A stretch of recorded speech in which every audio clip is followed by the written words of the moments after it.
guys, it is 2 minutes after the hour, and I am super pumped to be here with you guys tonight. Patrick and I both had a marathon session last night, and as you just heard Patrick say, this is the second of 3 consecutive sessions.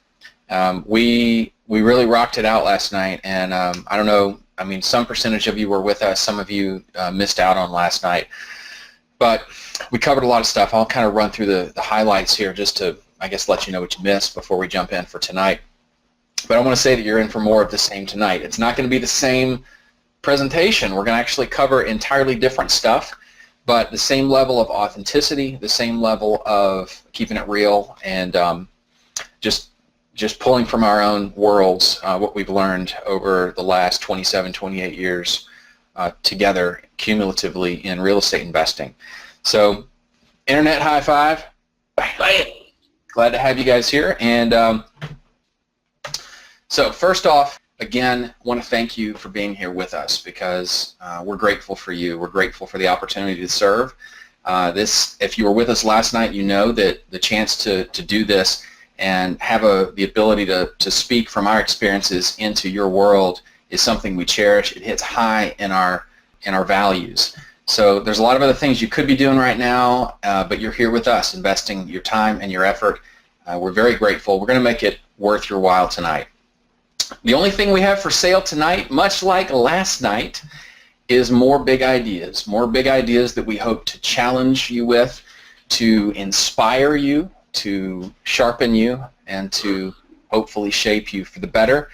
The cost is only your investment of time and mind share with us this evening.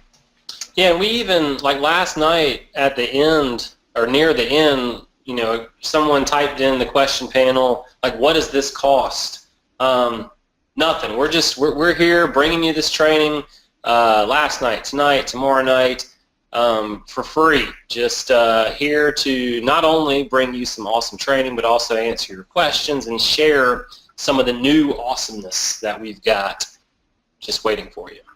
In our last episode of Awesome REI, last night, we got real. We showed you some of our embarrassing bits, maybe not the ones that come to mind, but we did open up and share from our past some of the speed bumps, some of the downright dips that we've experienced. You heard Patrick talk about facing, about everything that could go wrong in real estate did go wrong. I didn't go into necessarily that aspect of my story, but I too have been through some very similar experiences a number of years ago. I shared a different aspect of my story that kind of went back to my childhood and how I was wired with some limiting beliefs thanks to just some experiences I had as a kid. But we were vulnerable, and that's what we want to continue doing, is keeping it real. We focused last night on one game-changing idea, and that idea is that there are 2 great days in a person's life: the day you're born and the day you discover why. Your why is a clear sense of purpose that inspires you to do what you do. And we gave you some specific questions. I challenged you before your head hit the pillow last night to consider those questions and to really think through them, to try and uncover your reason why, the fuel in your jetpack. Your why is intrinsically tied to your values. We talked a lot about my values and Patrick's values, and we also talked about where those values synchronize last night, and the critical importance of really understanding your values. And we answered a bunch of your questions last night. We plan to do more of that tonight because we really love doing it. And we announced the release of AwesomeREI.com, real estate investing for awesome people. And that's you guys. And JP, let me just take a moment. For any of you that weren't there last night, that was the first time that we have let our tribe know about our brand new website and company name. Private Money Blueprint has been the name of my education company since forming, and we've come out with various products and programs and awesomeness over the years, from the Private Money Blueprint Home Study Course, Private Money on Demand, Investor Profits on Demand, 10-Hour Wholesaler, among others. And this is our transition. We are now Awesome REI, which is, all of our products and programs are now under that umbrella. Yes, you still have access to all the training products and programs. You can still access them in the current members areas where they live. We are going to migrate those over to the Awesome REI site down the road, but not quite there yet. Awesome REI, like after tonight's training, head on over and check it out because we've got some stuff waiting for you. There's a couple what we call knowledge bombs. These are not just your normal article. They're not just your normal blog post. These are meaty, finely crafted, deep. We're talking in-depth and actionable training that's just there for you to dig into. One of them, yes, many more on the way, and one of them is the 33 ways to build a ridiculous cash buyers list. There's another one, the 47 awesomest MLS keywords for real estate investors to help you dig into uncovering deals out of the MLS. And we've got so much more coming down the pipeline. We're psyched and we're glad to share this with you because it's been in the works for a long time. And yes, and we're doing it for you. We're doing it to bring you more of just a taste of what you're going to get tonight. Much more to come. Okay, just a couple things I noticed in the question box real quick that I want to touch on that I think are going to help some people. A lot of people are saying, I can't see your faces, I see the slides, and then vice versa. And Susan, I think, or Mark, one of these gave a couple of recommendations. Because we're broadcasting both our cameras and my screen, the settings might be a little different than you're used to in a webinar, but if there's a box in the lower right corner where by Patrick's video, if you're full screen, go off of full screen and you should see the whole thing. So maybe just not have it on full screen, that might help. But just play around with the settings basically and you should be able to see both of us right now on your screen. Also, Clive says we are not old enough to have those years in real estate. Clive, we're older than we look. And by the way, that was a cumulative number. I have 15 years. Patrick, you have 13 years of experience. Yeah. I just turned 35. Bought my first house whenever I was 22. That's right. And I'm 40. So we're a little older than maybe you thought we were, just for cred there. All right. So in this episode tonight, we're going to cover the real estate investor's essential life cycle. And this is something that it's much better to learn early than later, because you get to see where you are on the mall map of real estate investing. I wish I had known about this. I think it would have been very helpful. The 5 major milestones that every real estate investor must face at some point in your career. The 2 leading linchpins of your awesome success or epic failure. Could go either way. Hopefully success.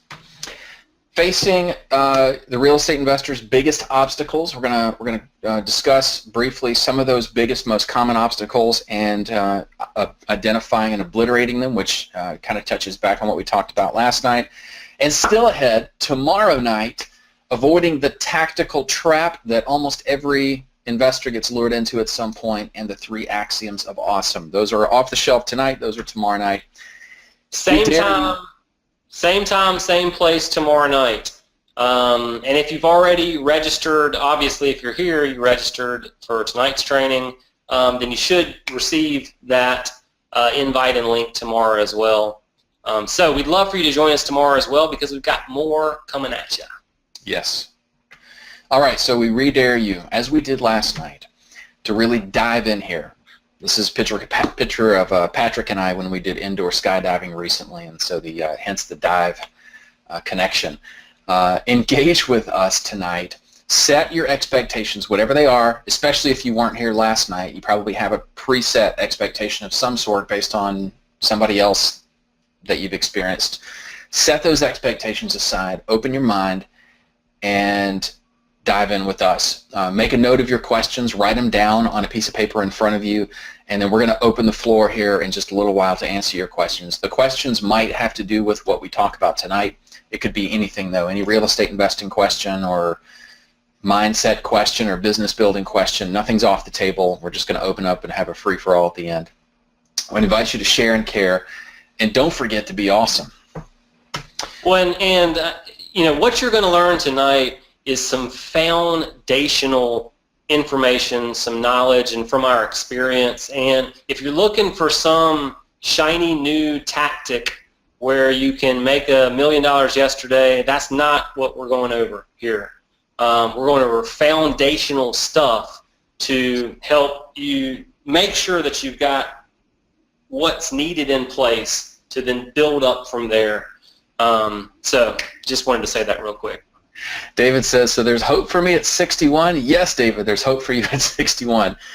Nate, I'm seeing your questions. We can't really answer all the questions as we're going through the presentation, so we may not be able to acknowledge you right away. If you have questions, please, it's best to save them till the end, if you can, because we're not going to be able to really follow them very well until we get to that point.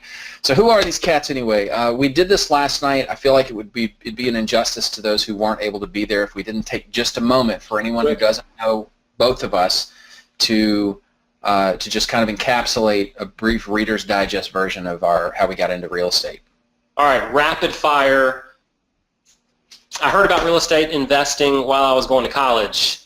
Read a book, which I was not a reader, and it just opened my eyes. Shortly thereafter, me and a couple friends bought our first investment property and made a brash decision and quit college. I had after 3.5 years, and I've never looked back. I've been self-employed ever since. I've been investing, and although I do look young, I've been at this thing for over a decade. Everything from single-family, multi-family apartment buildings, bankruptcy deals, probate, you name it, I've probably done a deal like it. And I love sharing and just, you know, anything that I can share to make a positive impact in somebody else's life, to help them make a breakthrough, help them do something that they didn't think possible, close a deal, quit their job, go full-time into real estate, whatever. That's what does it for me. I'm actually going to hop out of the presentation and just show you guys this too. It's apropos at the moment. If you go to awesomerei.com and you go to the What Is This link, this is kind of like our version of an About Us page. Down here, there are bios for Patrick and I, as well as the rest of our Team Awesome, so you can just click it, toggle it, and find out a little bit more about us if you care. This is not really about us, but I just want you to know that that's there. So I got started in real estate investing 2000, 2001. Kind of waffles. I don't really remember which one it was that I actually started doing deals, but it all started rather when I read Rich Dad Poor Dad. A friend of mine shared that book and the Cash Flow Quadrant with me, and it blew my ever-loving mind. I just remember, whoops, there we go. I remember just all of the hardwired entrepreneur that was inside me, all of the self-employed, you know, that I had just wasted on it, bright shiny object after bright shiny object. Suddenly it had a form and a shape that made sense. This guy got started in real estate, I'm going to get started in real estate. So I dove in, started on the internet, as I'm sure a lot of you guys did in your backstory. Learned everything I could on discussion forums. That was way before Facebook, but eventually kind of dipped my toe in the water, and I also started and ran my local REIA group at the same time. So I ran that for 6 years. Tried a lot of different things. I've done a little bit of about probably every type of deal you can imagine: notes, lease options, rehab. I was a realtor for a while. I listed REOs. Fast forward, I eventually stuck my flag deep into wholesaling, and that is my sweet spot. I am a firm believer that you want to do a niche in real estate that's a good fit for your personality, for the way that you're wired, and wholesaling is a great fit for me and my personality. I'm a good starter. I'm not a good finisher, so I like the velocity of wholesale deals. Our company here in Memphis focuses exclusively on wholesaling. We don't do any other type of deal. We are an inch wide and a mile deep on wholesaling. We do about 3 to 5 a month. It varies a little, sometimes more. And we were somewhere north of 450 transactions. So that is, yeah, Rita's also a Rich Dad student. High five, Rita. Bam. All right. So that's us in a nutshell, and that at least gives those of you who don't know us an idea of where we're coming from. Let's continue with today's knowledge bomb. Number 2, it is for people who are trying to build a business, a real estate investing business, not a real estate investing hobby. Now let me tell you what I mean by that. There's a big difference. A real estate investing hobby is someone who knows how to do a deal, and they do a deal. Maybe they do a few deals. A business is something that exists completely separate from real estate investing. It is not just an entity, but it is a way of thinking. And if you are a hobbyist, if you're interested in just doing deals, making some extra money, there's nothing wrong with that. But tonight is most specifically for those who really want to go all in and who are trying to make a business out of this real estate investing thing. What we want to do is help you understand that you are here, wherever here is for you. And if you'll notice in that little cartoon, that guy's at the mall, right? He's looking at a mall map.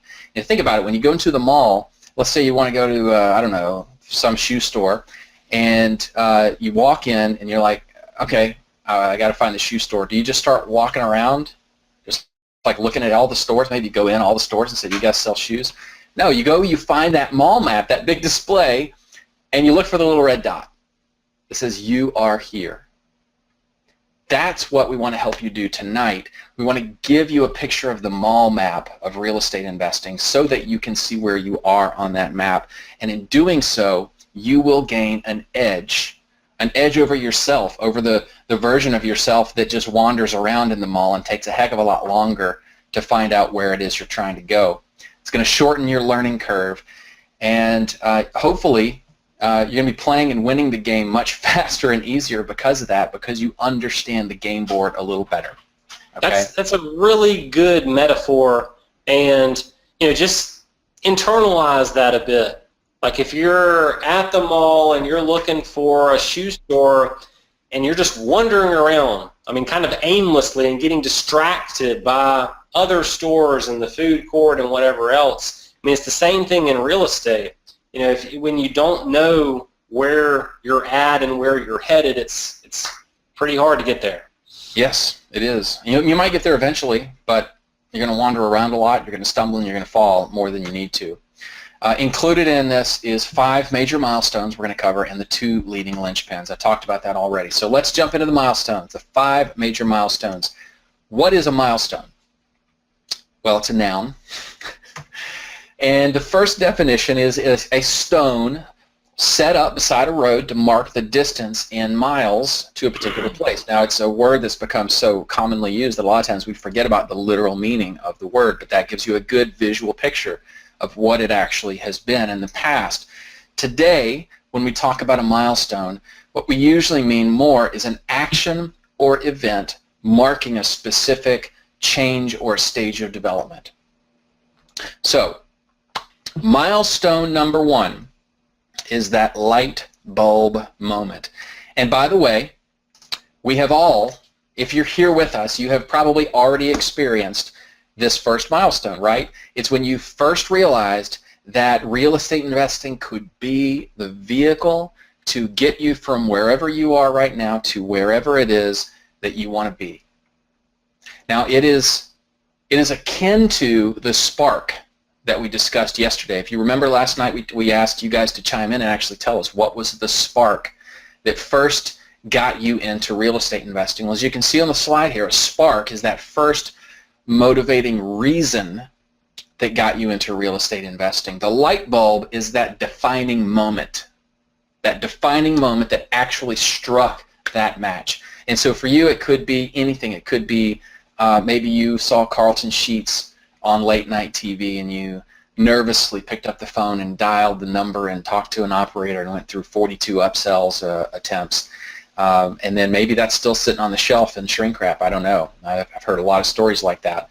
Maybe you went to a hotel seminar a free hotel seminar, and you were pitched an idea and given a dream that real estate investing could, what it could accomplish for you. Maybe it was a book that you read like it was for Patrick and me. Maybe it was a TV show that you saw, flip this house, flip that house, flip your mama's house. Whatever it is, that light bulb moment is a huge milestone, and you always remember it. You know, it's kind of like the big turning point. So just to make go ahead. Can I go ahead and share just real quick what my kind of spark or initial sparks and light bulb moment is? Yeah, that's exactly what I was actually going to ask you to do.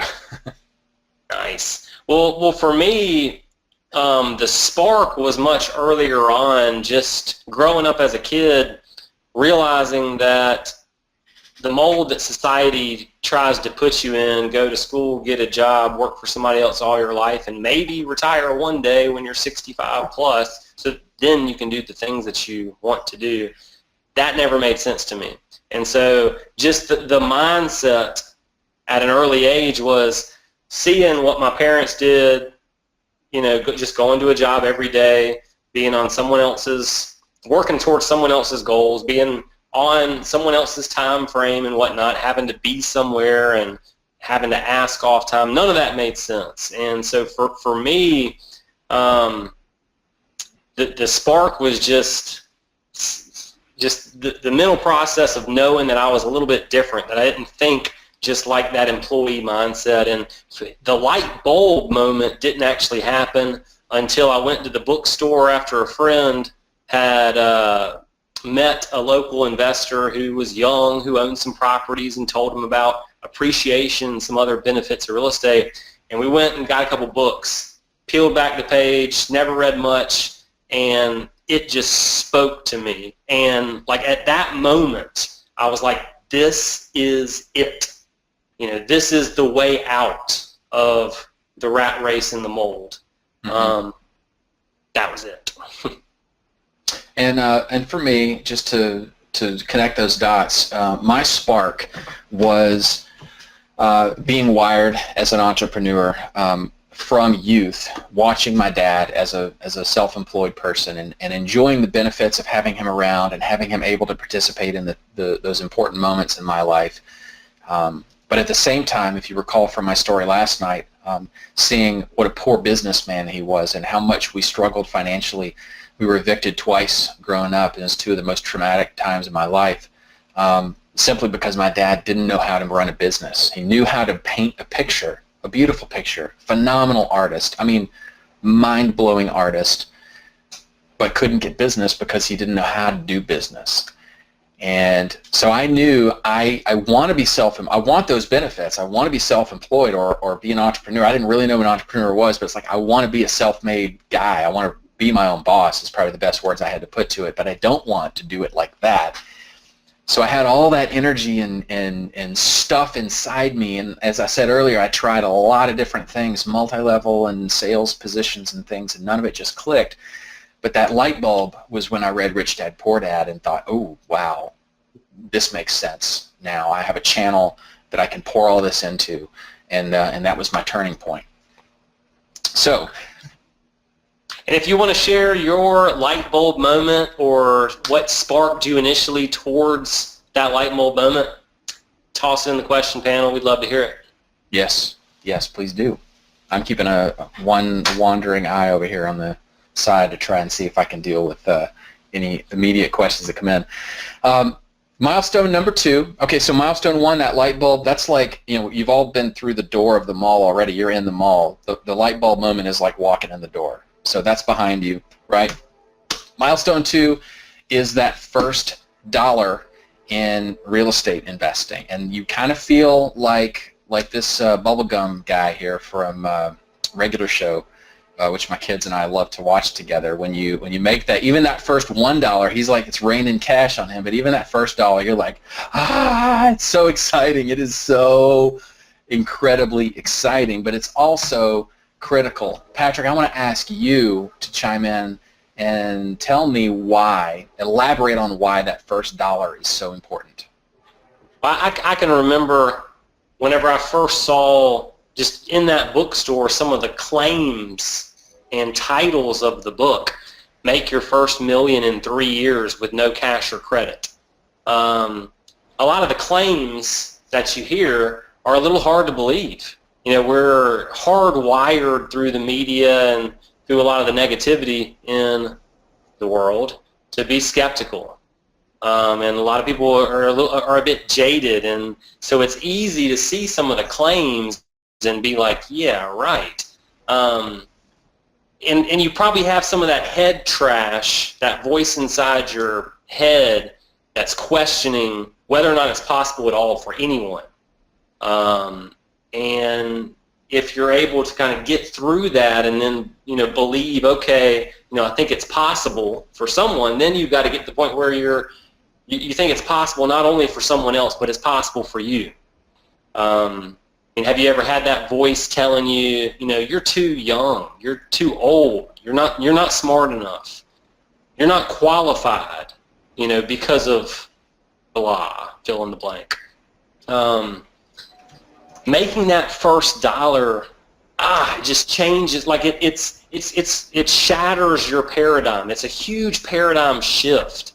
Opening up, for me, one of the first deals that we flipped, we actually got paid some of our profit up front at closing. It was a killer deal, and just the way that we brought in a partner to fund it, we got a check at closing with some of our profit, and we were just blown away, just mind blown, whole new world of opportunity. Making that first dollar, it creates a whole new belief system that you can then build upon that actually supports your goals. The proof that you have that not only for yourself but also for others, because a lot of times you deal with those naysayers, and having proved the concept real and making that first dollar, wow, huge confidence builder, so critical to the process. It really is. It shatters those limiting beliefs that you have had up until that first dollar is in your hands, that, you know what, I don't know if this is really right for me, or can I really do this, or do I have the right stuff, or the limiting beliefs that others put upon you. And it cements an unlimiting belief inside you that, yes, I can do this. There's a reason you go into some small businesses and you see the first dollar they made like in a frame on the wall. Very true. Yeah. Right? And it's because it means so much. It's so motivating. It's proof of concept to you and to other people who have been the naysayers, who have been the fire quelchers in your life. And it gives you this infusion of confidence that you can ride. So some of you I know who are here with us tonight are on this side of that first dollar, and you haven't tasted it yet. You don't have the benefit of that infusion of confidence that it can give you. You don't have proof of concept, and you're still wrestling with the same level of limiting beliefs that you have for some time. And I just want to offer you hope that it's there. You will get there, and we want to help you get there. Those of you who have been across this milestone, you know what I'm talking about, and you're like, preach it, brother. Do not quit. You can and will get there, okay? Just keep moving forward. I mean, really, all you got to do is commit to every time you get knocked down, every time an obstacle surfaces, you face it. You get back up. You keep moving forward. And don't let anybody else tell you you can't do it. Don't let the little voice inside you tell you you can't do it for X reason. Fill in the blank. That doesn't matter. It's not true. It's lies. You can do it, and get to this milestone. You can do it. I mean, this is what everything else can build off of. Just making that first dollar, getting that first deal closed. All right, so milestone 1 is the light bulb moment. Milestone 2, that first dollar, that first deal. Milestone 3, I affectionately refer to as the niche hitch. And if you look at the little picture here, help wanted, jack of all trades, master of none, to complete 80% of half, what does it say, because my docking station... Half of the list of some of the jobs that need repair.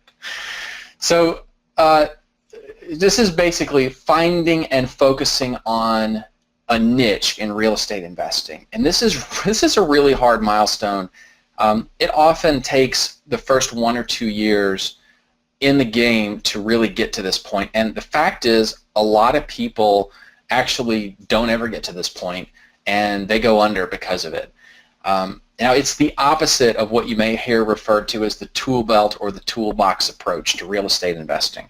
The tool belt approach to real estate investing is basically you try to learn all the tactics and strategies that you can, so that when you're generating leads or you're out looking at houses or whatever, you can pull out the right tool for the right deal at any given time. You can just whip it out and do this type of deal over here and this type of deal over here. And it sounds really great, and actually there are some experienced investors who pull that off marvelously. I'm not saying that it can't or doesn't work, but it is an approach that will destroy you when you're new, because what happens when you're new, right? You find out, you have that spark, you have that light bulb moment, you get into real estate investing, and then all of a sudden you go, holy crap. You're in the mall and you don't know where you're at. And you see exactly how many stores there are, and you go, whoa, I really thought maybe this was just a shoe store, and there's like 49 different shoe stores here. I don't even know which shoe store I need to go into. So you start like trying all the different shoe stores to see which one's going to have the shoes that you're going for. You get into the rabbit hole, and it gets deeper and wider and deeper and wider, and you get overwhelmed with bright, shiny objects and information, and you just had no idea how many ways there were to skin the real estate investing cat. I've been there. I was there for a long time early in my career. I can tell you that overwhelm, I said this last night, it's normal, it's natural, it's a part of the process. Everybody goes through it. 50 years ago, somebody wanted to learn real estate. They just found a local investor, and they learned to do what that guy does. Or they just figured it out on their own. Now we have so much information vying for our attention that as soon as you get on the first person's email list, next thing you turn around, you got 50 emails a day about 50 different tactics and strategies. And I know some of you guys are like, oh, that hurts because that's my inbox today. but the tool belt approach. When you have a niche, you've got a filter for those 50 emails. You do. You absolutely do. The toolbox approach doesn't, though. The toolbox approach has you as a jack of all trades, unfortunately a master of none.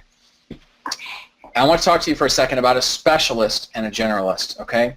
Think about this for a moment. In any trade, who makes the most money, a specialist or a generalist? Specialist. Hint, Patrick whispered it. It's the specialist.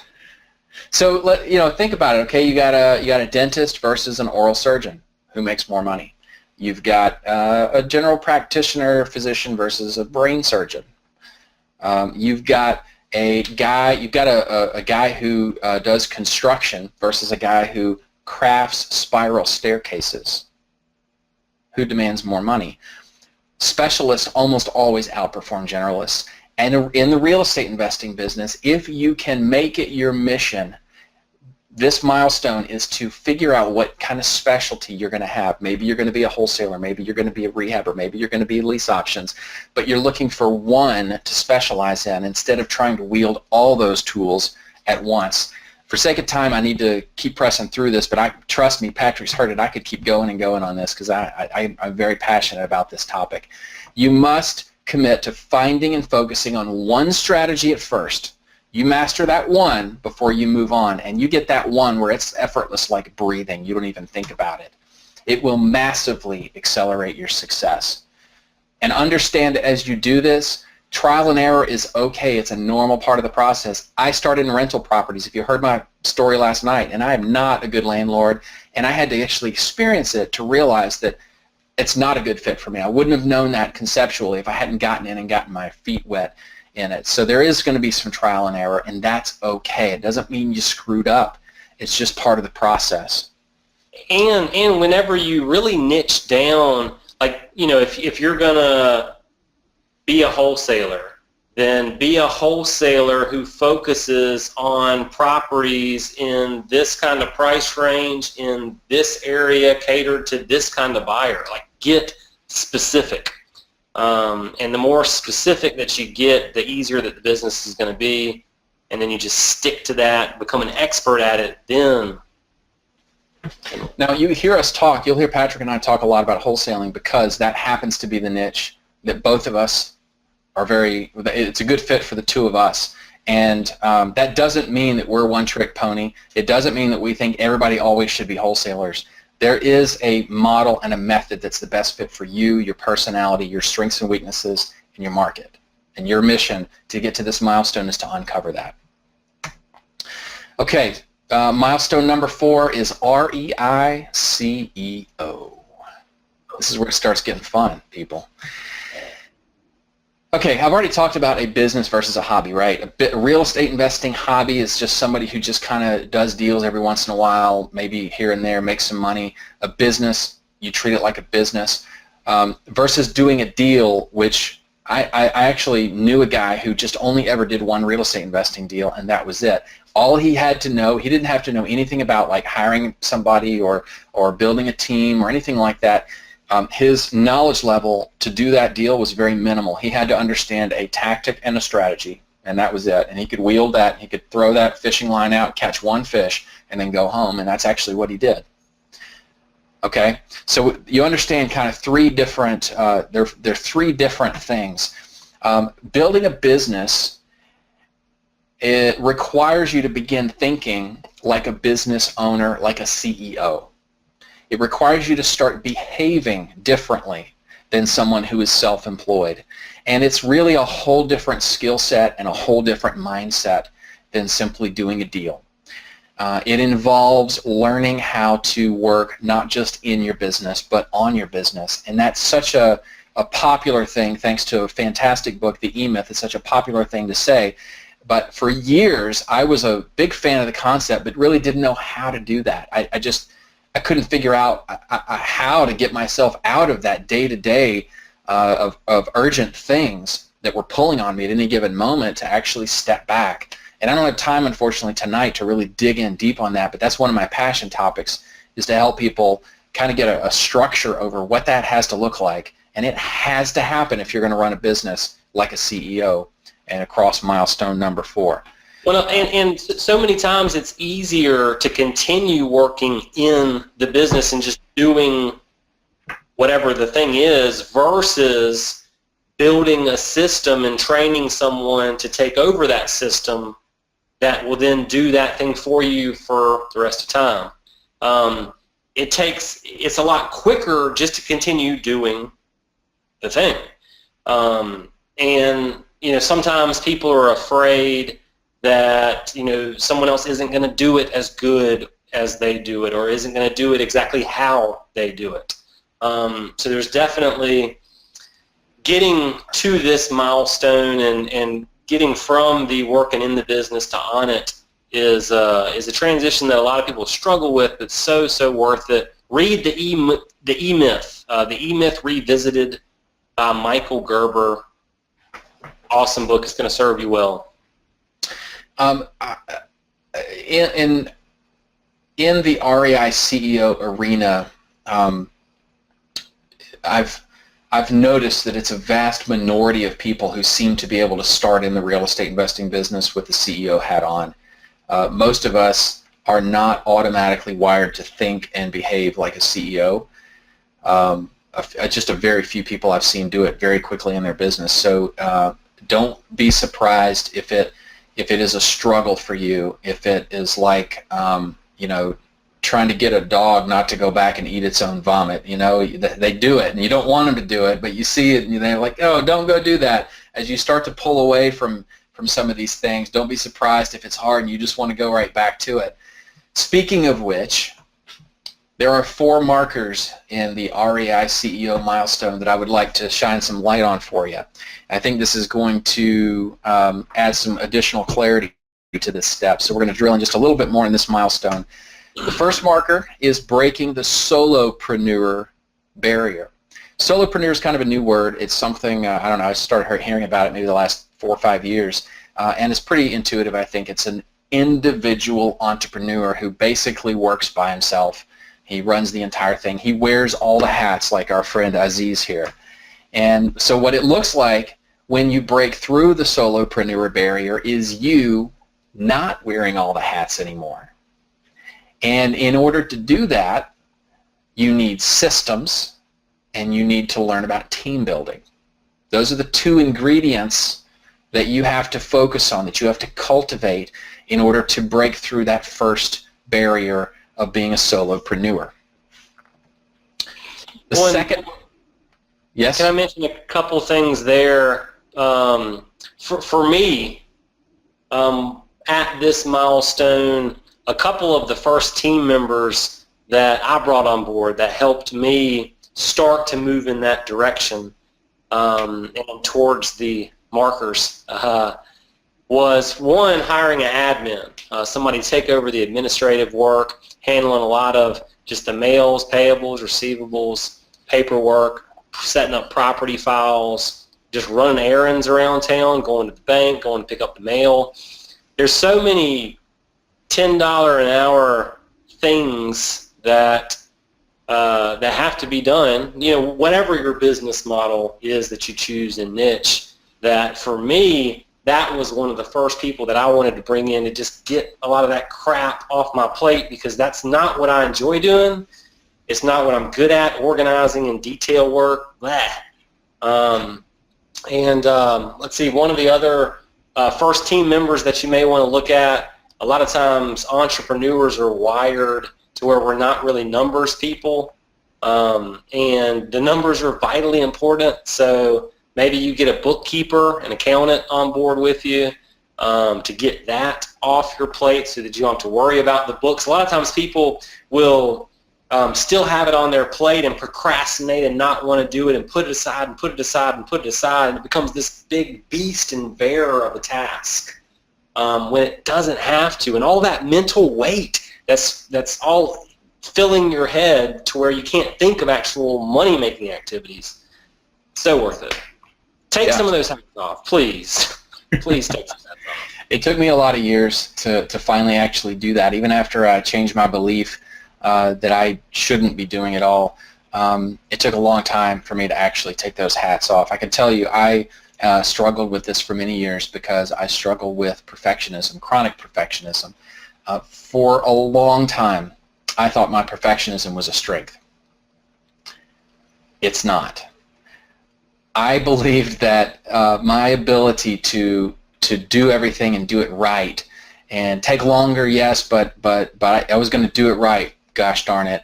I really thought that was an asset, and what it was keeping me stuck in the mud.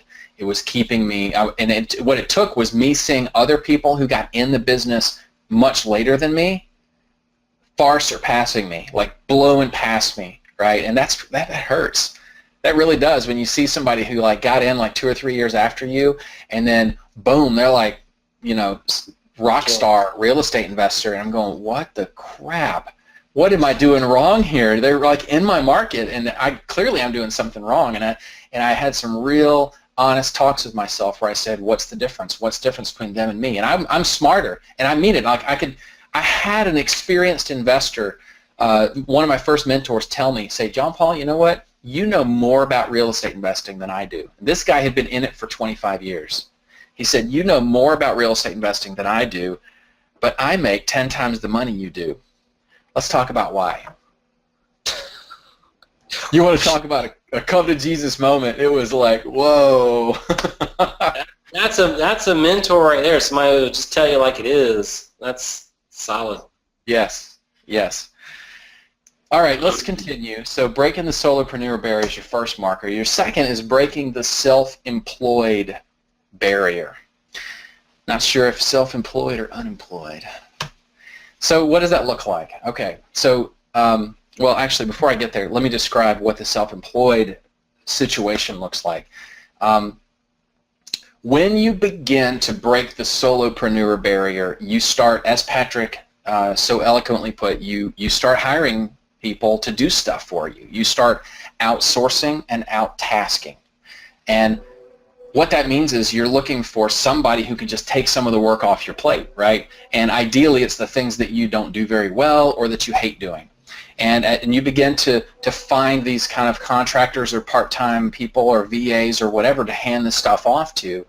Well, what you create there initially is a wheel, and you're in the middle. You're the hub of that wheel. So everybody on the team comes back to you to ask you questions, and it kind of feels good because like you're the guy with the answers or girl with the answers. You're the one who can solve everybody's problems because you know better than they do how it should go. You're just starting to become comfortable with the fact that they can't quite do as good a job as you, maybe 80% as good, but you can live with that, but still, you know better than they do. So they come to you for answers, they report to you, you're in the center of that wheel. That's a self-employed person with a team around him.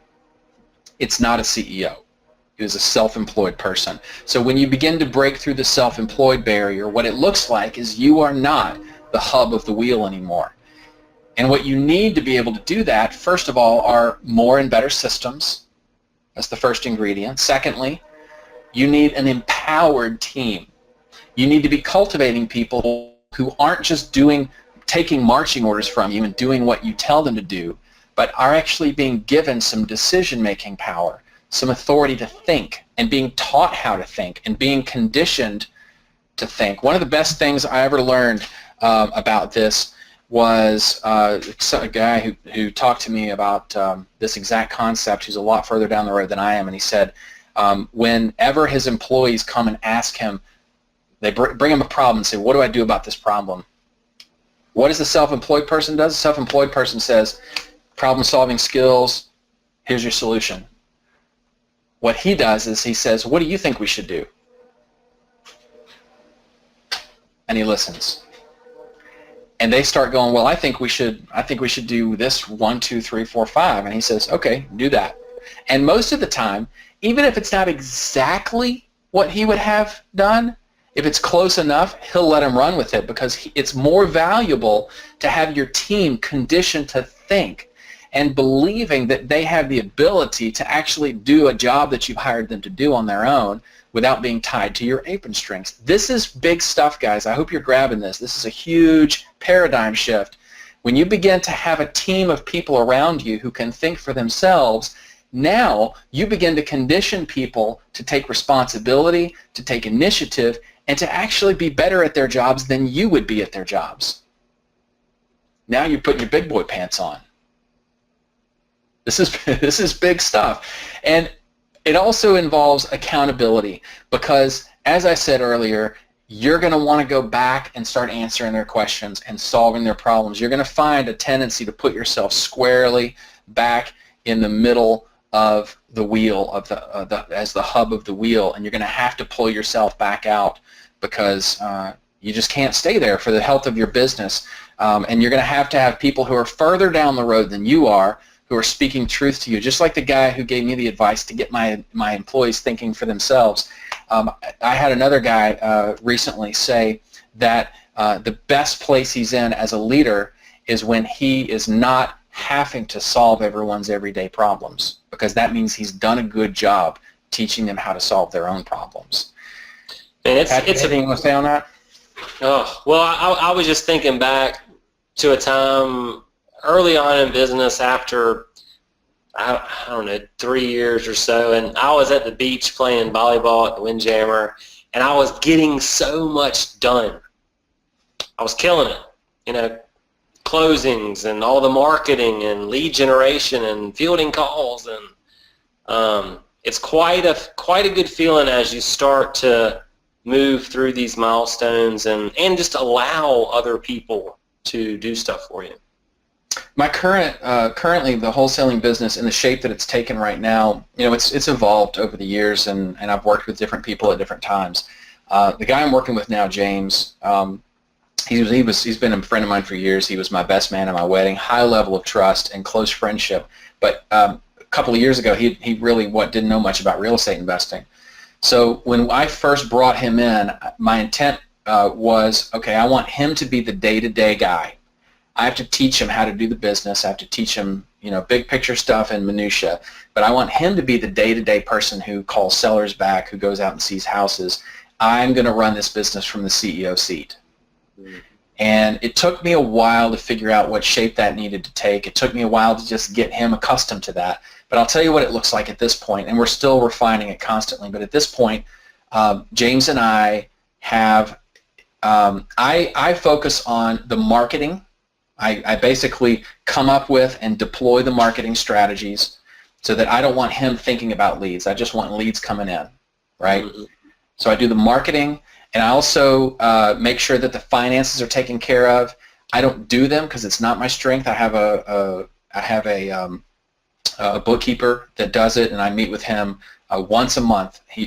We forward him everything, save it for him. I meet with him once a month, but he's under my umbrella, and I meet with James. Basically, we have a standing meeting for 90 minutes once a week, and all throughout the week, any questions or anything, he makes decisions day to day on what houses and that kind of thing. But any questions he has for me, he saves them on a notepad, and we deal with them all at one time as much as possible. Now, we're not perfect with that, but we're getting better and better with it, and it has been immense pleasure to finally build a wholesaling business where I'm able to sit in the CEO seat and run it from above and think about how a business needs to run, not just who do I have to go talk to today to do a deal, to flip a house. So that's just a little snapshot I just want to give you guys as to what that can look like. Marker 3 under REI CEO is you at your highest level of contribution. I just love that picture. Just pounding away. Hard to think about anything else when that picture's there. It really is. It just never stops, too. It just made me laugh. It was that or 3 guys doing push-ups stacked on top of each other, and I thought this was more apropos. So what do I mean at your highest level of contribution? Well, I recently read a book. I'm reading it for the second time now. It's called Essentialism. This is it. Essentialism. What does that say? The Disciplined Pursuit of Less by Greg McKeown. I highly recommend this book. It is definitely in one of the top 5, maybe one of the top 3 business books that I've ever read. This book has really helped clarify for me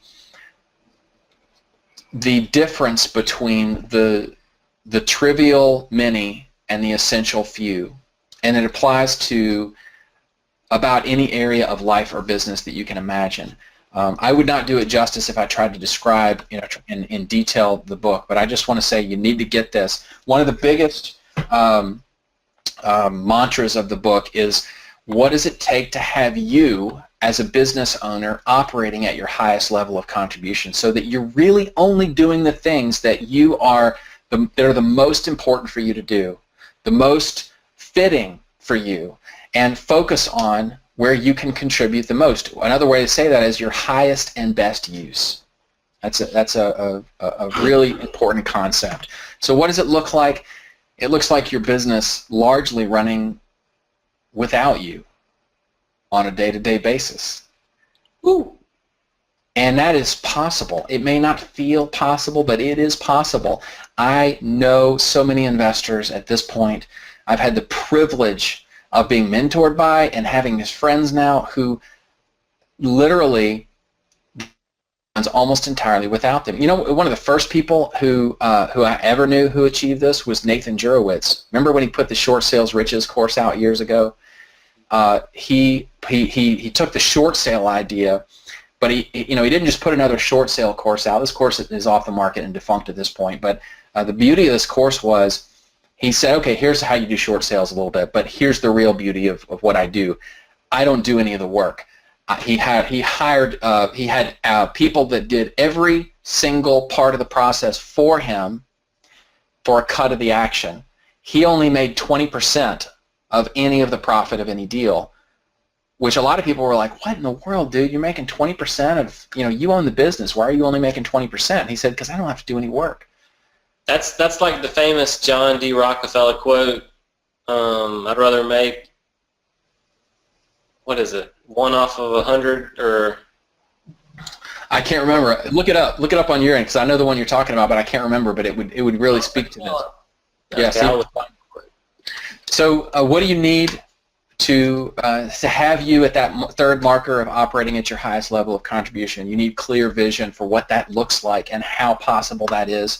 You need to understand the 80-20 principle, Pareto's principle, but not just in general. You need to understand it very specifically. In fact, there's another book I want to recommend. Let me see if I can find it real quick. Hey, I found my quote. Rockefeller said, "I would rather earn 1% off of 100 people's efforts than 100% of my own efforts." Yes, I love it. Another book recommendation, 80/20 Sales and Marketing by Perry Marshall. So this book takes this Pareto principle for business owners and just drills into it to an extent that will expand your mind more than you really probably even could imagine it would. Because, for example, it talks about how if you take the idea that 80% of your results are going to come from 20% of your effort or 20% of your work, if you look at that 20%, you can actually break that down fractionally into another 80/20, meaning that in that 20%, 80% of the results within that 20% will come from 20% of the work. I got to make sure I'm not getting my numbers mixed up there. And then you can go even further. Now I know that may sound a little ethereal, but this is like big picture CEO high level stuff. Get this book and get Essentialism. Yeah, show that book again. It's the 80/20. That one's by Perry Marshall, is it? Perry Marshall. Yeah, Perry Marshall. We got a few questions on that. 80/20 Sales and Marketing, and the other book's called Essentialism by Greg McCown. Yep. Both good books. I'm not through Essentialism yet, but I've read the 80/20 book, and it's pretty awesome. Highly recommend them. You can get them on Amazon. We don't get paid for doing that. Okay, and it also takes lots of practice to operate at your highest level. It is not something that most people do automatically or easily. So, we got some ambulance going down the street here. Sorry about that, guys. Send a little silent blessing. A little intermission. Okay. There we go. Okay. Somebody asked, who is that dude typing? Jim Carrey. Wow. Yeah. Oh, Jim Carrey. Right on. Somebody said they're coming for you, JP. You're in trouble. Popo, come before me. All right, so that's milestone 4. Here we are at the 5th milestone, scaling your business. And that was the other picture I almost put for the other one. You gotta admit, that's impressive. So why is scaling your business so critical? Guys, real quick, this is next level stuff. I mean, when you have cultivated the team and the systems and the tools, you've built those things up, finally you get to the point where things become the most fun of all, where you have the time and the skills to add new tools, to add new streams, and that's really being an entrepreneur when it comes down to it. You get to do that without diluting your core business or having fallout in your core business. This is when the tool belt approach can make sense. When you have like if you're out there and you've been a little sleeping, like wake up, okay? Listen close here. Please do. Tell them. You can create a new specialty, focus in some new niche, what you're doing up to another level. You can focus on fewer but better deals. You can create a whole new business. I am very blessed at this point after 15 years to have my hands in actually 3 different businesses, all of which are in the real estate investing space, but 3 different and unique businesses that I have the privilege of being a part of. And that's not something that you start out with, but that is the beauty of getting to the point where you can start to scale and expand and spread your wings into new horizons. So that is the 5th milestone.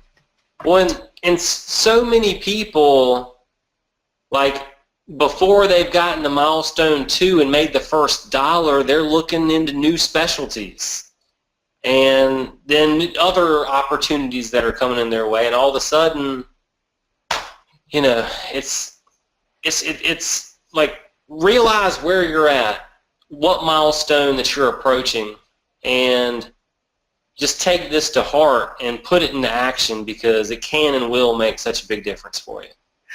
I just got to say, Mike said, Patrick, you look like JP's better-looking son. Oh my goodness! Thanks a lot for that. I appreciate that. I'll restate the milestones here in just a moment, Mike. Maria says, "What was marker number 4? I only see 3." If I said there was 4 markers, I misspoke. There's 3. Sorry. 3 markers. That's it. I've held up 4 fingers. 3 markers. So, talking about those milestones, sorry, that shouldn't say scaling, milestone 5. Ignore the headline on this slide. Where are you? These are the 5 milestones, that light bulb moment, your first dollar in real estate investing. Toss it in support, or not support, what am I saying? Toss it in the question panel. Where are you? What milestone are you approaching? Sorry. Number 3, finding and focusing on a niche. Number 4, learning how to be a CEO of your business. Number 5, scaling. There's no shame, regardless of where you are. These are the 5 milestones. It doesn't matter where you are. Just find your place. Where are you on the mall map? Nice. We got a few approaching number 4. Got a couple folks approaching number 2. We got a 3. Nice, nice. Markers 3 and 4. Between 3 and 4. Awesome stuff. Need to build a team. All right. Cool. I see you guys chiming in. Awesome. Glad to know you're still awake. All right, let's turn a corner here, and we're nearing the part where we're going to open up for questions, but I want to cover these 2 linchpins, the leading linchpins of your awesome success or epic failure. These are 2 things that just don't get enough airtime in the real estate investing space, but they are so important. What the heck even is a linchpin, though? Like, we talk about, it's a word we use, but what does it even really mean? The linchpin is that thing. It is the pin stuck in the hub, and if you pull that pin out, then what happens? The wheel falls off, right? So it's a pretty important little pin. So linchpin number 1 is for you to commit to always sharpen the axe. So what does that mean? Patrick, what does that mean? Well, the first bullet point there says CANI, C-A-N-I card.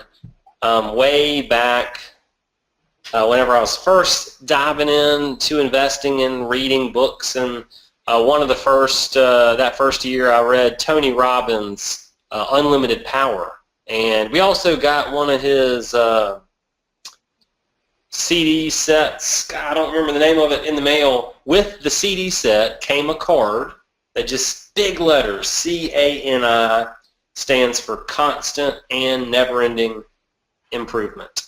And at my office at the time, I set it up on the bookshelf so that every single day as I walked in, it just slapped me in the face and reminded me the importance that if you're not growing, you're shrinking. And the importance of always improving yourself, no matter what level of investor you are and how good at negotiating or lead generation or whatever you are, or team building, there's always more to learn. And realizing that and being open-minded to new things and learning more, it's so vitally important. It makes such a big difference. If you look at the second bullet point here on the slide, there's a reference to the Japanese word kaizen or kaizen. I'm not sure exactly the pronunciation. This word means ongoing incremental improvement and expansion of knowledge, and it's actually where CANI came from. It's where Anthony Robbins got the idea for CANI. It dates back to post-World War II, and one of the things that America did was help rebuild Japan's infrastructure, and as a part of that process, a lot of our entrepreneurs and business leaders were sent there to help them kind of get industry going again. And Patrick, what was the guy's name that we went over and introduced them to this concept? Deming. Remember? Deming. That's right. Edward Deming, I think. Okay. And he introduced the Japanese to this concept. They put the word kaizen to it, and it's this idea of focusing on just taking the next step forward, always being committed to taking the next step forward. Well, we've come up with another version of that, and I can't say that this is our original idea. This is a colleague of ours who came up with this. Candy. Take CANI and add a D in the middle. So a life with constant incremental improvements daily is fantastic. But what if those improvements were focused, and self-directed, very intentional, deliberate but not random. Then you have constant and never-ending, deliberate improvement, or candy. So take that, Tony Robbins. Stick it on your card. So just to kind of refer back, you guys may recall last night we walked through these core values of ours, and this is actually on our website on the About Us page of awesomerei.com.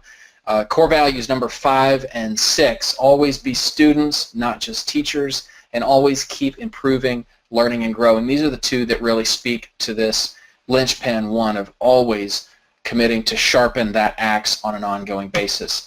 So what does that look like for us? And I just, again, this is not about us, but I think if we pull from our own experiences, it can help crystallize for you guys what this might look like for you. So I'll begin because Patrick just jumped out of the frame. I was going to show him one of the...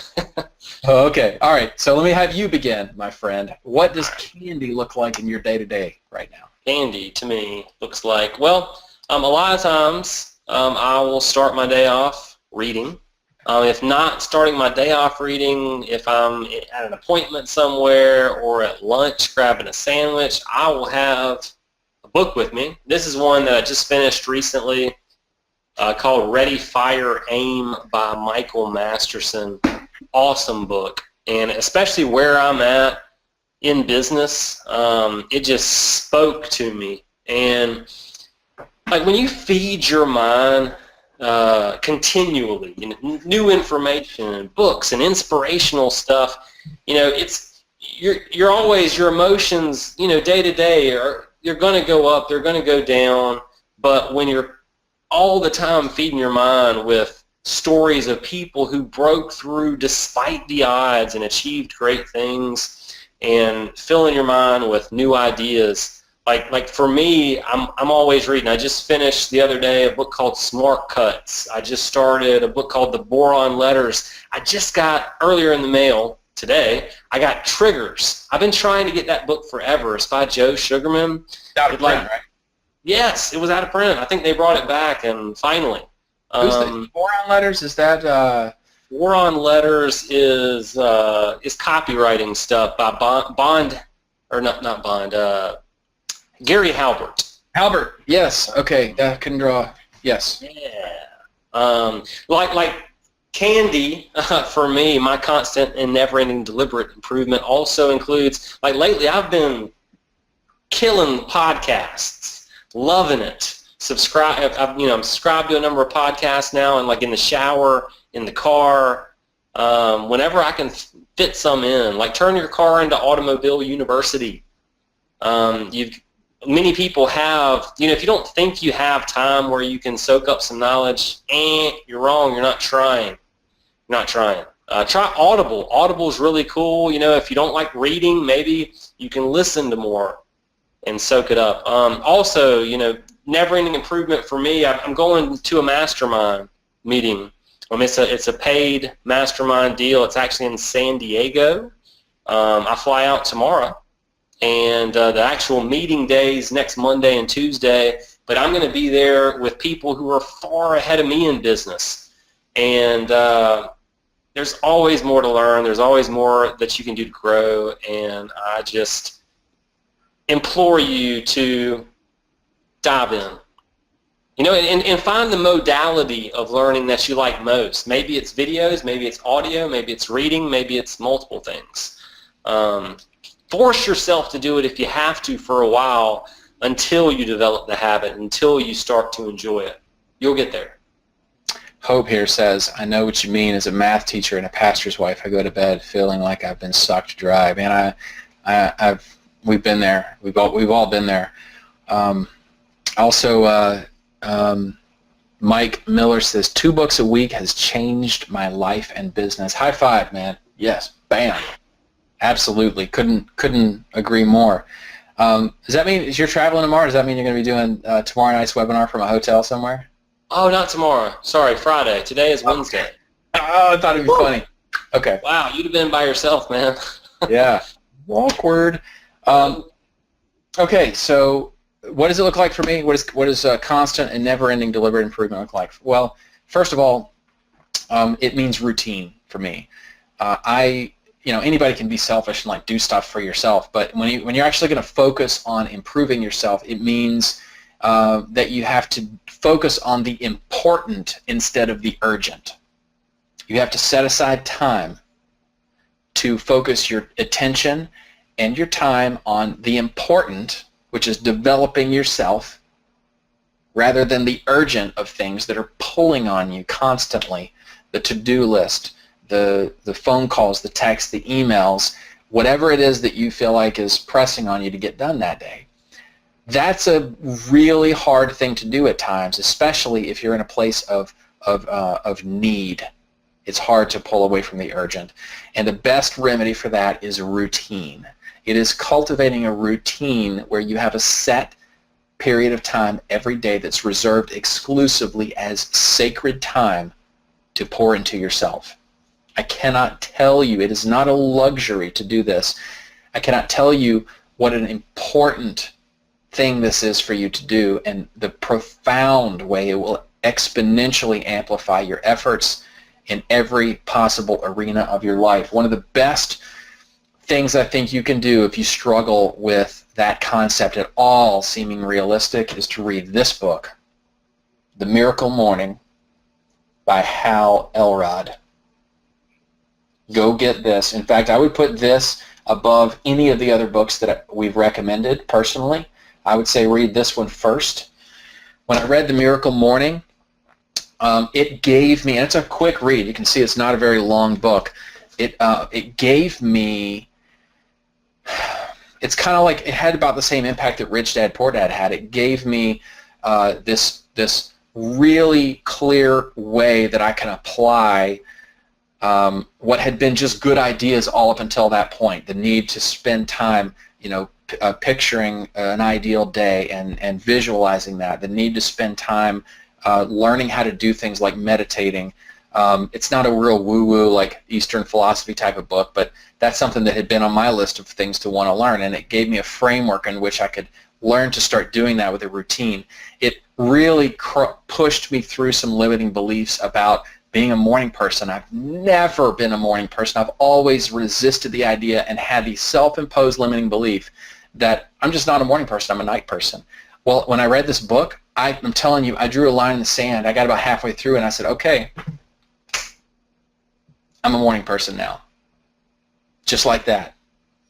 And Patrick, because we work closely together, have I stuck to that? You have. There were a few things that you just said. All of a sudden one day you're like, hey, by the way, I was this and now I'm this. Yeah. Like, nice. And that's not because I'm like so awesome. It's because what was put in this book so simply but profoundly really just turned my thinking. So Mike says, abso-freaking-lutely. Yo pal Hal. That's right. I guess he's a follower. So anyway, that's the best thing I can do to talk to you guys about what's made the biggest difference on constant memory. Like one thing that you might do that I've really enjoyed the last, probably year and a half, there's 3 or 4 different fellow entrepreneurs that are in Charleston here that we've got a monthly get-together, and we pick an epic beer spot. Actually, of course, Josh Brown. Me and him kind of are the ones that started it, and we just invite a few people to join us. Me and him always just pick out a place each month. We tell other people the date and time. If anybody else shows, they show. But it's a chance for us to, like, on a regular basis, just get together, share what we've been doing. I mean, it's all we ever talk about is business when we get together. But, that's part of what it's all about. It's like just to be around and share what's working with fellow entrepreneurs. You know what? Oh my gosh, there's no off switch in my brain sometimes. You should name it Beer and Business. Ah, that is pretty good. We actually named it. We named it Mom. It's the Meeting of the Men. Beer and Business is better. Meeting of the Men. I don't know. Beer and Business is better. That's pretty good. Oh my goodness. Somebody said they had to take a call. They wanted the book again. Miracle Morning by Hal Elrod. Get it. Hey, I want to give a shout out too to Daniel. Let me find Daniel Lewis. Said he's got his first deal waiting closing. Yes. Awesome. Man, Good for you, man. awesome, man. Thanks for sharing that with us. It's killer. Okay, linchpin number 2. I'm going to keep going because we're losing time here. Identify and obliterate obstacles. Just take a moment to absorb that cat. It is mesmerizing. Okay, so moving on. Here's the problem. You have a crap load of obstacles in front of you. As a real estate investor, just trying to find a way to make ends meet, or just trying to get through milestone 1 or 2 or 3 or 4 to get to 5, you have so many obstacles between where you are now and where you're trying to get. And most people approach those obstacles by just taking them as they come. They're kind of passive and just, maybe they have a can-do attitude. Maybe you're like, nothing's going to stop me. I'm just going to find a way through or around whatever obstacles come, which is great. It's a great quality to have, but they're still reactive rather than proactive. Here's a better approach. Expect those tough obstacles so that you're not waylaid and demoralized by them. But an even betterer approach is to identify your likely obstacles in advance and pre-know how to obliterate them. Pre-know. How do you do that? Well, it's like you got to be like a psychic playing whack-a-mole, and that's where the relevance to the cat picture comes in. Psychic playing whack-a-mole. Whack-a-mole, that game at the like Chuck E. Cheese or whatever, and the mole pops up just like the finger there, and you're like pop, pop, pop, pop, pop. I was never very good at that game. Well, so what does that mean? It means that you know where the mole's going to pop up because you've been given a precog vision of it, right? So don't just stumble forward solving problems and obstacles as they come. Be aware, be prepared, and intentional about it, not passive and reactive and basically sucker punched by them. So here's a pro tip on how to accomplish that. Stand on our shoulders. We said last night, we laid this out very clearly, that it is among our chief values. That's the reason that we created AwesomeREI.com, is because it is among our chief values to pour value into other people's lives and to walk alongside our fellow real estate investors and entrepreneurs and help them along their journey, help them learn from not just the successes that we've enjoyed, but the mistakes that we've made, not just the wins that we've had, but the bloody losses that we've wrestled with as well. That's a huge part of our values, and it's rewarding for us. So we're offering you the opportunity through AwesomeREI.com. I got nothing to sell you tonight except this idea. We want you to learn from us. We're not perfect either. We still make mistakes and screw up. I just did a webinar for our insiders on a training call on our insiders about like 7 mistakes that we made on this one deal. But as the mistakes happen in real time, we're going to share them in real time. And we want to share them in a way that's unique and special and connects with you where you are. Not just the pie-in-the-sky real estate dream. Yes, it exists. You can accomplish so much through real estate investing. You can achieve that life that you have wanted for so long, that you deserve. You can achieve things that are so out of reach of most people who don't have the itch that you have to scratch. But that's not it. If that's the only side of the story that we ever tell you, we're doing you a huge disservice. The other side of that coin is you're going to earn it. And you're going to earn it with some scars, but it's worth it. And we want to help you lessen those scars and heal them when they occur. And in doing so, it's going to be very rewarding for us as well. So you have the ability to learn how to be a psychic at whack-a-mole by standing on our shoulders and learning from the moles that we've hit in the past or that we haven't hit. Patrick, anything you want to say to that? No, good stuff, man. I think you nailed it. All right, I got one person here I noticed who asked if this is an audio-only thing. No, there is a video component too. Did you respond? I answered them back real quick, and yeah, you should be able to see not only slides, but both of me and JP's video feeds. Yep, you should. All right, so let's continue. Common obstacles. I think we just need to blow through these real quick for sake of time, but these are, Patrick, I'll ask you to do that, please, but these are, what you're about to hear are some of the biggest, most common obstacles. You know, we've had the opportunity to walk alongside a lot of investors. I told you I started and ran my local REIA group. I've known literally hundreds and hundreds of people who are just getting started in real estate investing, and I know that's not all of you. We have a lot of people here who are experienced as well.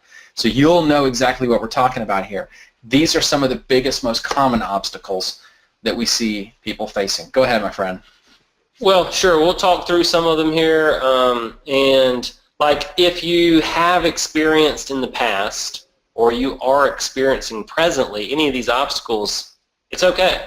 We've been there before, and some of them listed here, you know, finding a good mentor, how and where to get started. If you were on with us last night during the Q&A, we had a few different questions that all kind of centered around that how, where to get started kind of obstacle. You've got fear holding you back potentially, and that's a huge thing. That's that inner head trash, the limiting beliefs, you know, lies that you may have accepted of people telling you couldn't do something, or lies you've told yourself just because of things you've believed not possible for you. Perfectionism. Like JP, one of the questions that was in the box earlier that I saw was asking you how you got over that obstacle of perfectionism, because you were talking about that a little earlier. Yeah. Was there any one little thing in specific that like put it over the edge for you? Shame. Or was it shame? It was shame. It was what I alluded to earlier when I saw people who I knew, number one, didn't know as much about real estate as I knew, and number two, they weren't as good at the things I was doing in real estate as I was, and I saw them blow so far past me so fast, and all they were doing was like throw as much mud against the wall as I can, as fast as I can.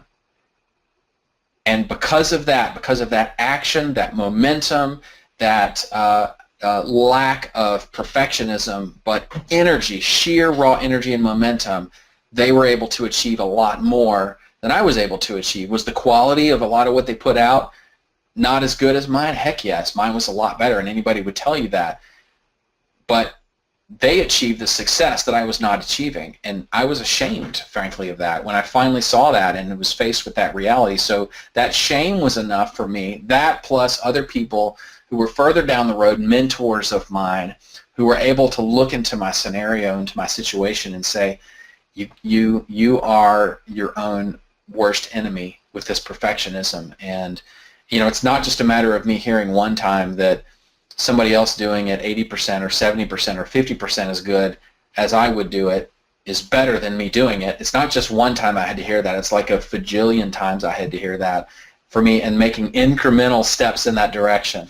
And that was a very painful process for me. I still struggle with perfectionism, but now I've tasted the goodness. I've tasted the fruit of running a business like a CEO, and I know what that's like, and I can't go back.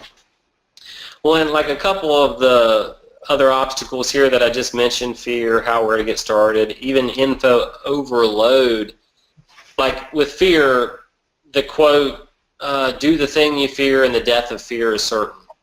Just taking action, ready or not, even if you don't know if that action is right, quote unquote, that's going to eliminate and just allow you to bowl through a lot of these obstacles. For me, one of the things that me and the two friends of mine that I got started with did early on is we put into place an accountability system where if any of us asked the other one to do something that would help the business out, that we just had to do it. There wasn't a choice. And like my friend went through the newspaper, circled all these ads that were FSBO ads, and he just threw the paper at me and was like, "Hey, call all these and see, you know, and pre-qualify them." And I was just like, "What?" I've been reading some books, I've been reading a course, but I was like, oh my God, the butterflies stir up inside of me and I'm scared, because I've never done it before. And then I did it, and I stumbled and fumbled a little bit, and then I did it again, and I got a little better, and I did it again and again and again and again, and like just get through that first little action. Like maybe get another local investor who's at or around the same level of you to be accountability partners with you. A good friend of yours, your spouse, whoever, just a simple accountability can help you break through fear and get through some of that info overload, so you're just taking action and doing something. Yes. You don't need to know exactly how and where to get started. Just get started. That's it. Get out there, network, go to investor meetings, talk to people, call sellers, call for rent signs. Just get used to talking to people.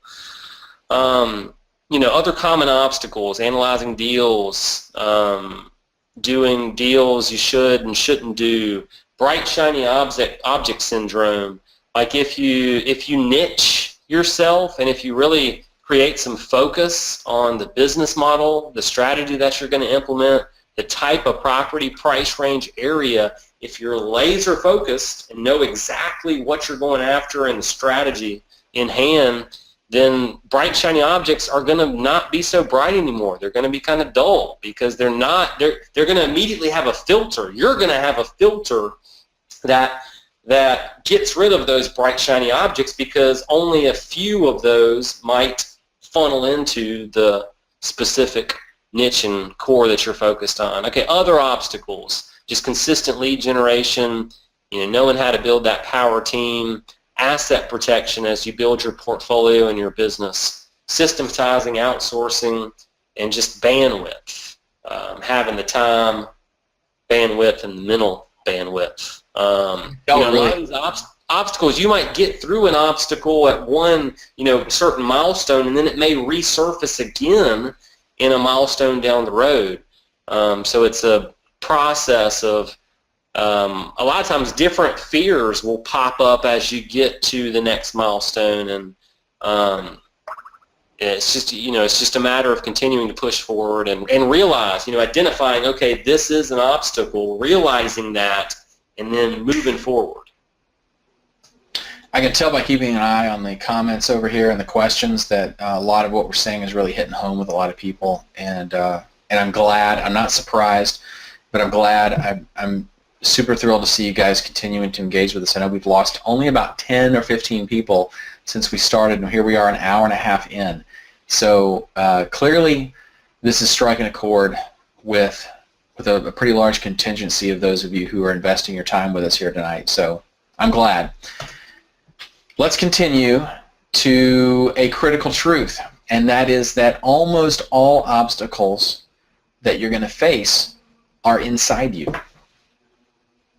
I don't know if you've picked up on this, but we have really not given any real estate investing strategies in last night or tonight's training. Not even a single one. And that's because these issues that we are camped out on, though they are some of the most important issues you can ever tackle, have nothing to do with how to do a deal. They have to do with the 12 inches of real estate between your ears, or however many, depending on the size of your head, right? 8 inches, whatever it is, of real estate. It's your thinking.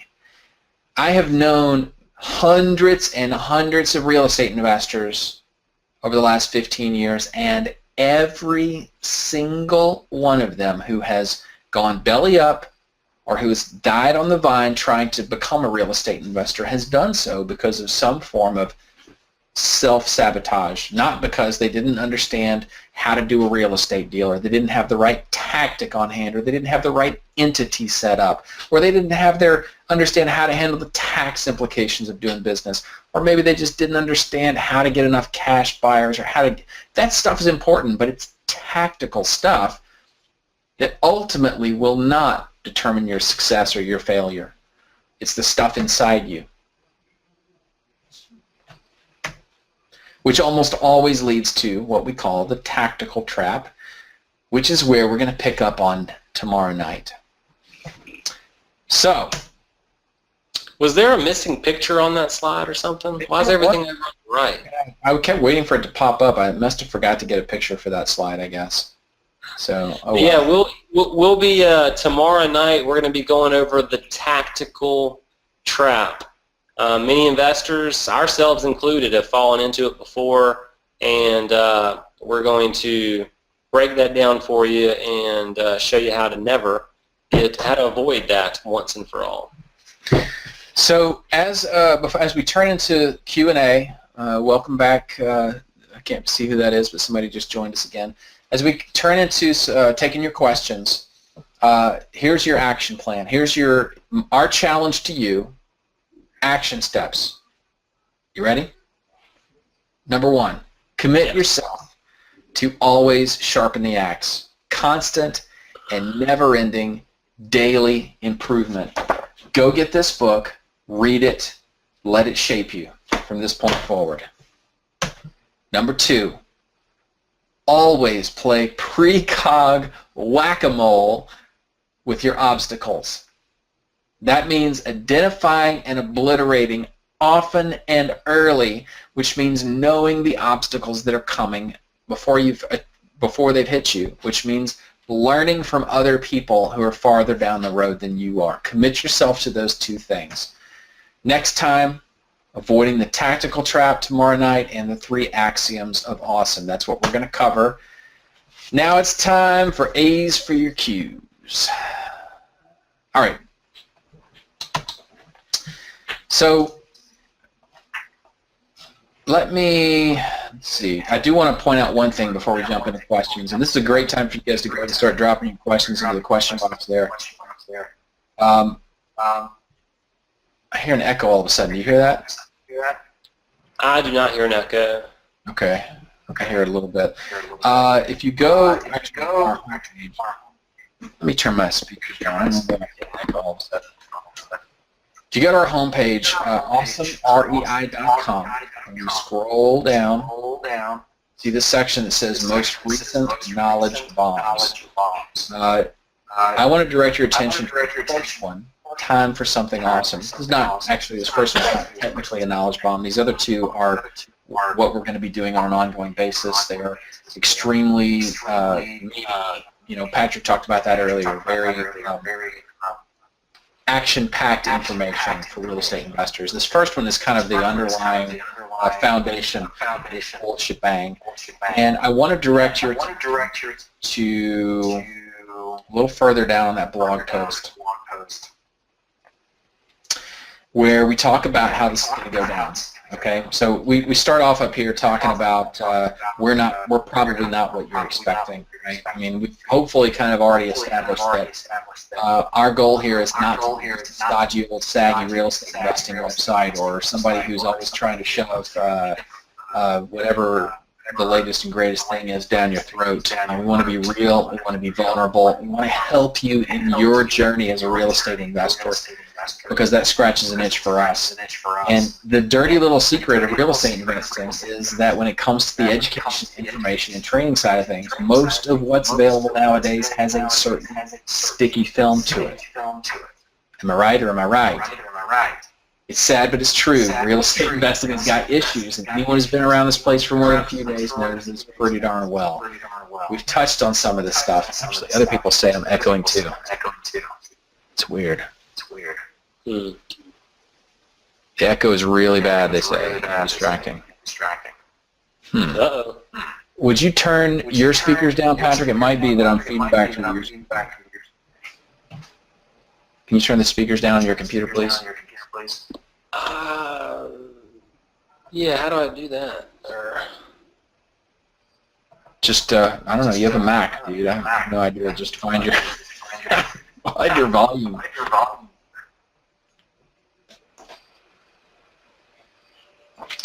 No echo from Patrick, just from VP.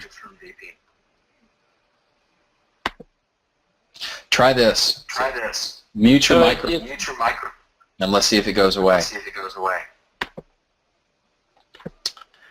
Tell me when you're muted. Give me a thumbs up. How do you mute, man?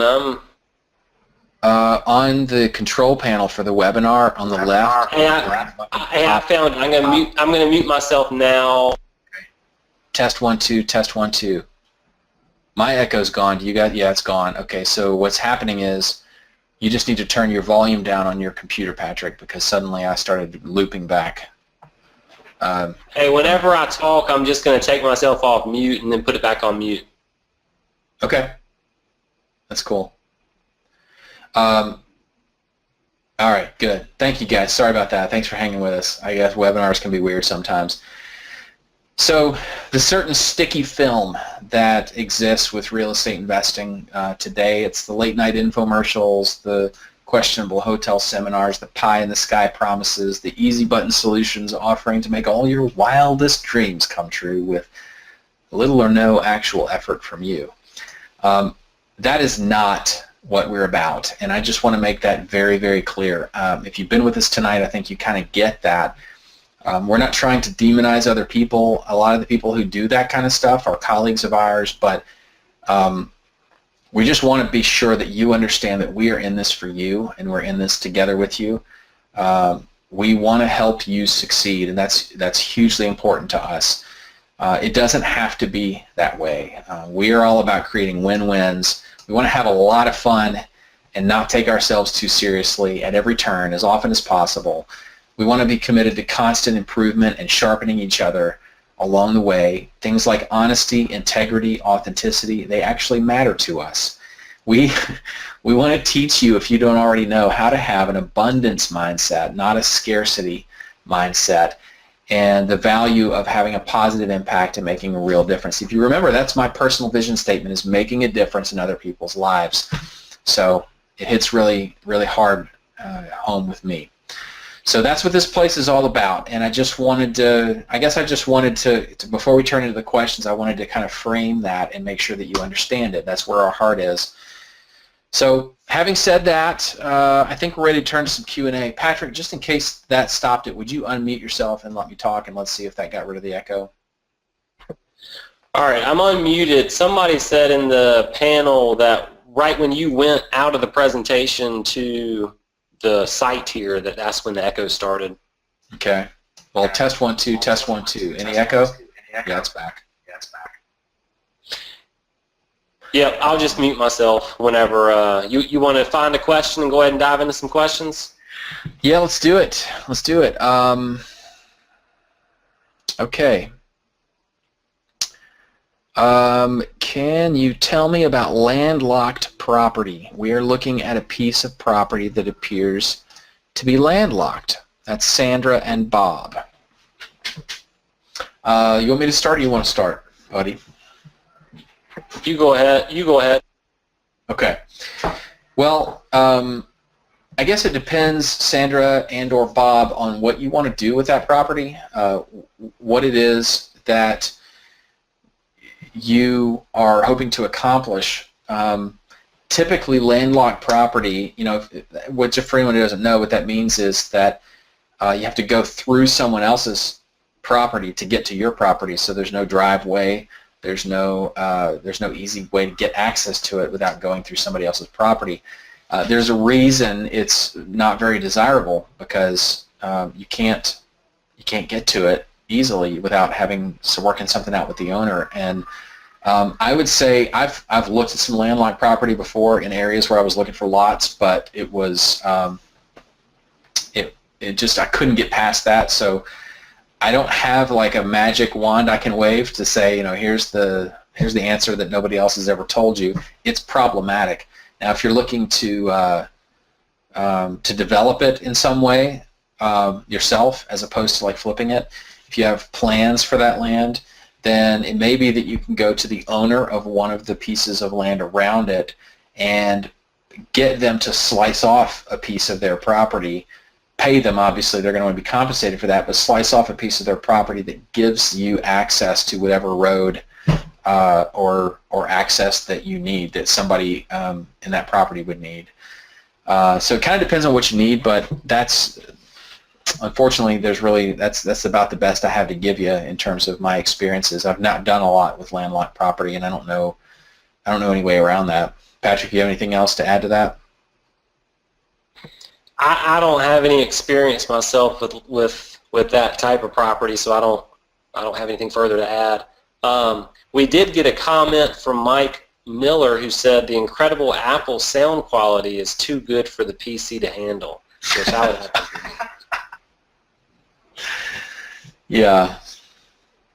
Yeah, well played. That's a great way to spin a huge flaw in your computer. So got a comment or question here from Hope. Says, I don't even know how you got my name. I need help finding the right flip. I don't know how we got your name either, Hope. We don't buy names from people, so you must have at some point you must have either purchased one of our training programs. Maybe you didn't know we were behind it, like 10-Hour Wholesaler or something, or maybe you just opted in and got a special report from us, or maybe I don't know. But glad you're here. Glad to have you. So, hang on, the question just evaporated. You need help finding the right flip? Why don't you elaborate on that for us a little bit? What do you mean you need help finding the right flip? Does that mean that you don't know how to generate leads? Does that mean that you have a number of options, but none of them is the right fit for what you're trying to accomplish? I'd like to help you, but I'm going to ask you to elaborate a little bit there. All right, let's see. JP, I'll take a couple here. We got one from Brian Neal. For someone just starting, what's the best way to figure out what's niche to try and pick up? That's a good question. I think it has a lot to do with where you're at financially today. You know, is quick cash important to you, or are you okay with income, with cash right now, and you're looking more for long-term wealth building? That's kind of a easy question that will kind of put you in two different, depending on what makes sense, in two different, entirely different directions.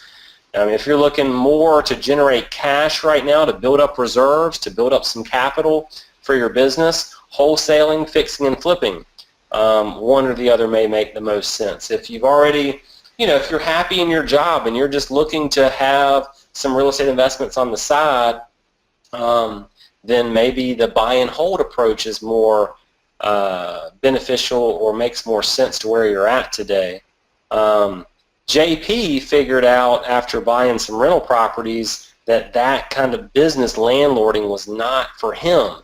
He had to dive in, get his feet wet a little bit to figure that out before kind of finding the sweet spot with wholesaling. You might end up dabbling a little bit and then figuring that out after you take some action. But I would say financially, based on where you're at, pick the strategy that's going to make the most sense in the short term here. I'm going to add to that. I think that you should give yourself 6 months to even to just learn, just soak, just absorb everything you can about everything you can. If you feel overwhelmed, don't stress it. Just know it's a lot. It's overwhelming. But go to every REIA meeting, go read books, whatever seems interesting and exciting, absorb it, but don't feel like you have to be in a rush to do anything with it. We said this last night. I do not recommend that people who are in a dire financial situation where it's like, we had some of these questions last night. I got to get a wholesale deal done because I'm in like a financial emergency, and if I don't do this, the world's going to end. And I'm not trying to minimize those people or the places that they're in. That's not how you get into real estate investing, though, because you don't make good decisions when you're in a place of extreme need like that. So give yourself time. If you're in financial triage, find another way besides building a business to deal with that financial triage, and build a business by giving yourself 6 months to just think and learn and read and listen, and don't feel like you have to take action on anything. After 6 months of doing that and committing yourself to just absorbing, then say, okay, based on what I think I like and what seems like it might make the best sense and what what seems like it might get me where I'm trying to go, maybe there's these 3 things that are possibilities. Just pick one and try it. Just throw the mud against the wall. Just say, all right, I'm going to scoop these 2 off to the side. I'm going to go for this one. I'm just going to go for it and see what happens. Give yourself another 6 months just to try it before you judge it, because you're going to have to go through a learning curve as well. Then assess it and say, does this make sense? Am I discovering that what I thought I loved about this I don't love? Am I discovering that I didn't know that I hated this activity, but now I know I hate this activity, so this is not a good fit for me? Or, man, hot dog, I hit it right out of the gate. Give yourself permission to then pull out if it's not a good fit for you and go try another thing. That's kind of how the process needs to look. Take the pressure off yourself to figure it out right out of the gate. That's my recommendation, is in addition to what Patrick said. Well, and I'll take a quick question here from Michael Nixon, who asks, what do you do with a team member who doesn't honor their agreed times to speak? And like if you're having difficulties with communication with a team member, and you're having trouble even finding a time to set up to talk to them, or if they're running late or just don't show, I think that's a good sign that it may not be the right team member. And that could be a good, that before you get in too deep with them, that they're just not a fit. It may just be a matter of priority and importance, and it may just not be on the top of their list. So I would question whether or not to go ahead and seek out a replacement for that team member. Got a question here from Norman Robinson. Norman says, can you explain the process and contract process to the subject to existing loan when trying to wholesale a property in which the seller still owes money on? So I'm going to just jump in and give my thoughts on that. Subject to existing loan, so also known as subject to. It's been around for quite some time, and what it means for those who don't know is when you take over the deed, you have somebody deed you a property without paying off the underlying mortgage. Okay, so if I have a house, I have a mortgage, and I'm in like a bad place and I just need relief, some investor may say, hey guy, you owe a lot on your property, so I can't really pay you cash for it, but you got a decent interest rate and a pretty low payment, so it might make sense for me to do something with the property if you just let me take over the payments. So if you let me take over the payments, just go ahead and deed it over to me. I'll start making the payments to your bank, and then I'll profit from it another way. That's kind of a subject to deal. There was a time earlier in my career when I was very drawn to that approach. At this point, I am not a fan of subject to deals unless it's a short-term scenario. So for sake of time, I don't have time to go through the process, like the contracts and stuff of a subject to deal. There are things like the due on sale clause that you have to take into consideration, but there's tactics you can deploy. That's really the subject of, frankly, a whole training program. We don't have one, but I would recommend before you ever attempt a subject to deal that you actually go through some structured training on subject tos. I would not take the advice of anybody on a late night webinar who can tell you in 5 minutes how a subject to deal works. I wouldn't then go and attempt it. I think you owe it to yourself to treat your business like a business and learn how to do it.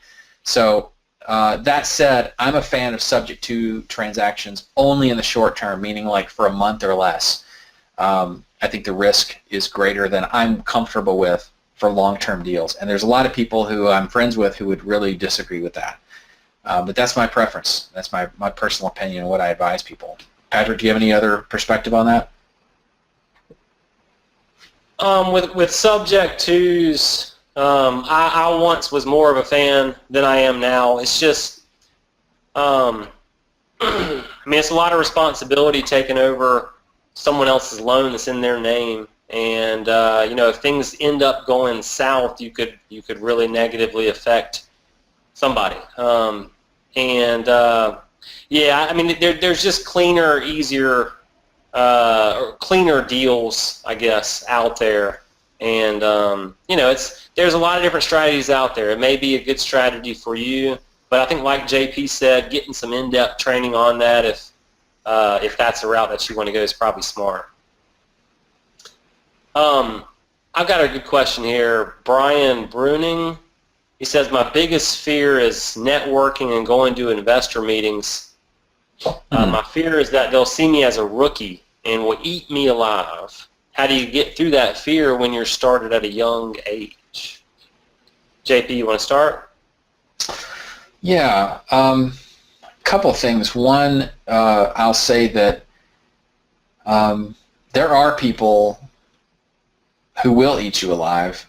I myself, part of my story is one of my early mentors basically fleeced me and took advantage of someone who didn't know what he didn't know, got me into a lot of those crappy rentals that I was in and convinced me that it was a fantastic investment. And I'm not trying to put responsibility on him. I'm a big believer in taking responsibility for my own actions, but I definitely,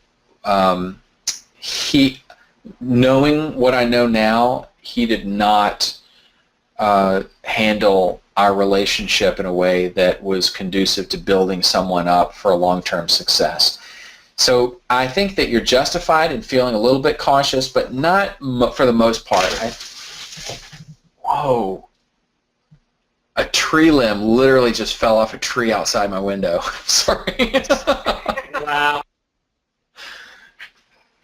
Oh my gosh, I got my windows open, so I heard a big crash out back. I don't know if you heard it. Sorry, that was a bit of a pattern interrupt. Just barely heard something in the background. It was big here. Anyway, I think that I say that just because I don't want to totally dismiss what you're feeling, but having said that, I think there's a healthy sense of don't just blindly trust any experienced investor who says, hey boy, let me show you the ropes. At the same time, I think that most of your fear is just a fear. It's just a fear that you need to just push through. It's not something that you need to let hold you hostage. You don't need to fake it till you make it. You don't need to pretend like you're more experienced than you think that you are. Just be honest. Be authentic. You're muted, buddy. I'm muting and unmuting myself. And okay, yes. Like you can be a rookie. You can be new. You can not have any experience. You can never have done a deal. Doesn't matter. Just be you. Be new. Let people know, hey, I'm newer to real estate. I'm new to real estate. It's okay. There is no there. Just go. Just meet people. Just get out there and talk to them. At the same time, you might meet somebody who doesn't have the best interest in mind, and you're going to meet plenty of people who do, nice people, willing to share, even some of the movers and shakers. So Yes. just get out there and be yourself and just tell the truth that you're new. It's okay to be a rookie. And I would say, as you do that, don't feel like you have to hide who you are, but also be cognizant of not being needy. Okay, that's one of the more destructive things that you can do is if you walk up to any new investor and say, hey, can I pick your brain? Can I take you to lunch and pick your brain? You kind of go at them with I want to take from you. I want to be polite about it, but I want to take from you in some form or fashion. We've referenced this earlier. Find a way to give first. Listen. Find a way to give something of value first if you at all can, because most of the experienced investors you come across are going to be used to newer guys coming at them and saying, hey, I just want to pick your brain. I just want to, kind of ride around with you. That's not I could tell you the number of people who ask to take me to lunch. I don't want anybody taking me to lunch. But at the same time, I want to help people grow and learn in the real estate investing business. So find a way to give first and then use the law of reciprocity to your favor. So hopefully that helps you out. I got a question here I'd like to turn to. It's Brian Bruning. He says, you guys answered my question last night and helped me understand what direction I want to start my investing in. I'm wanting to do more wholesaling. What do you recommend I do to get started wholesaling? Thanks, Brian Bruning. Brian, I'll just say right off the bat, we're not here to sell you anything tonight. and I said that at the beginning, and I meant that. There's no sales pitch. I really don't want anybody to think that we're trying to get them to pull out their credit card. At the same time, in answering your question, we do have a training program that I think might be a good fit for you. It's called 10-Hour Wholesaler. The core training, the first part of the core training is kind of like a wholesaling 101 type video, and it will give you the fundamentals of wholesaling in general.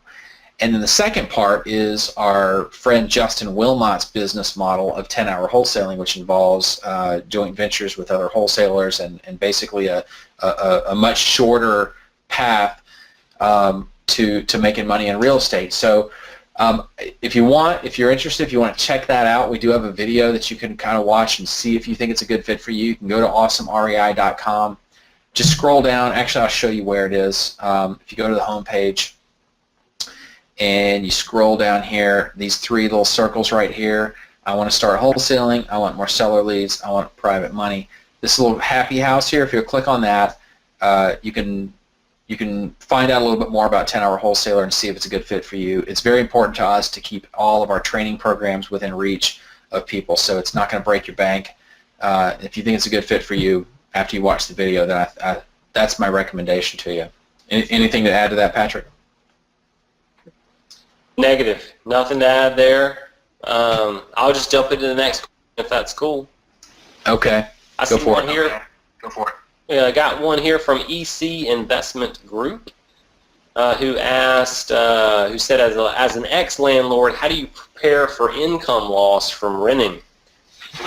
And I think it's got just a huge part of this is just preparation on the front end when you're buying the property and running all your numbers and being very conservative with what may actually happen on the back end. Conservative by overestimating repairs, conservative by overestimating potential vacancy, and not looking to just buy a property just so you own a property. You know, if you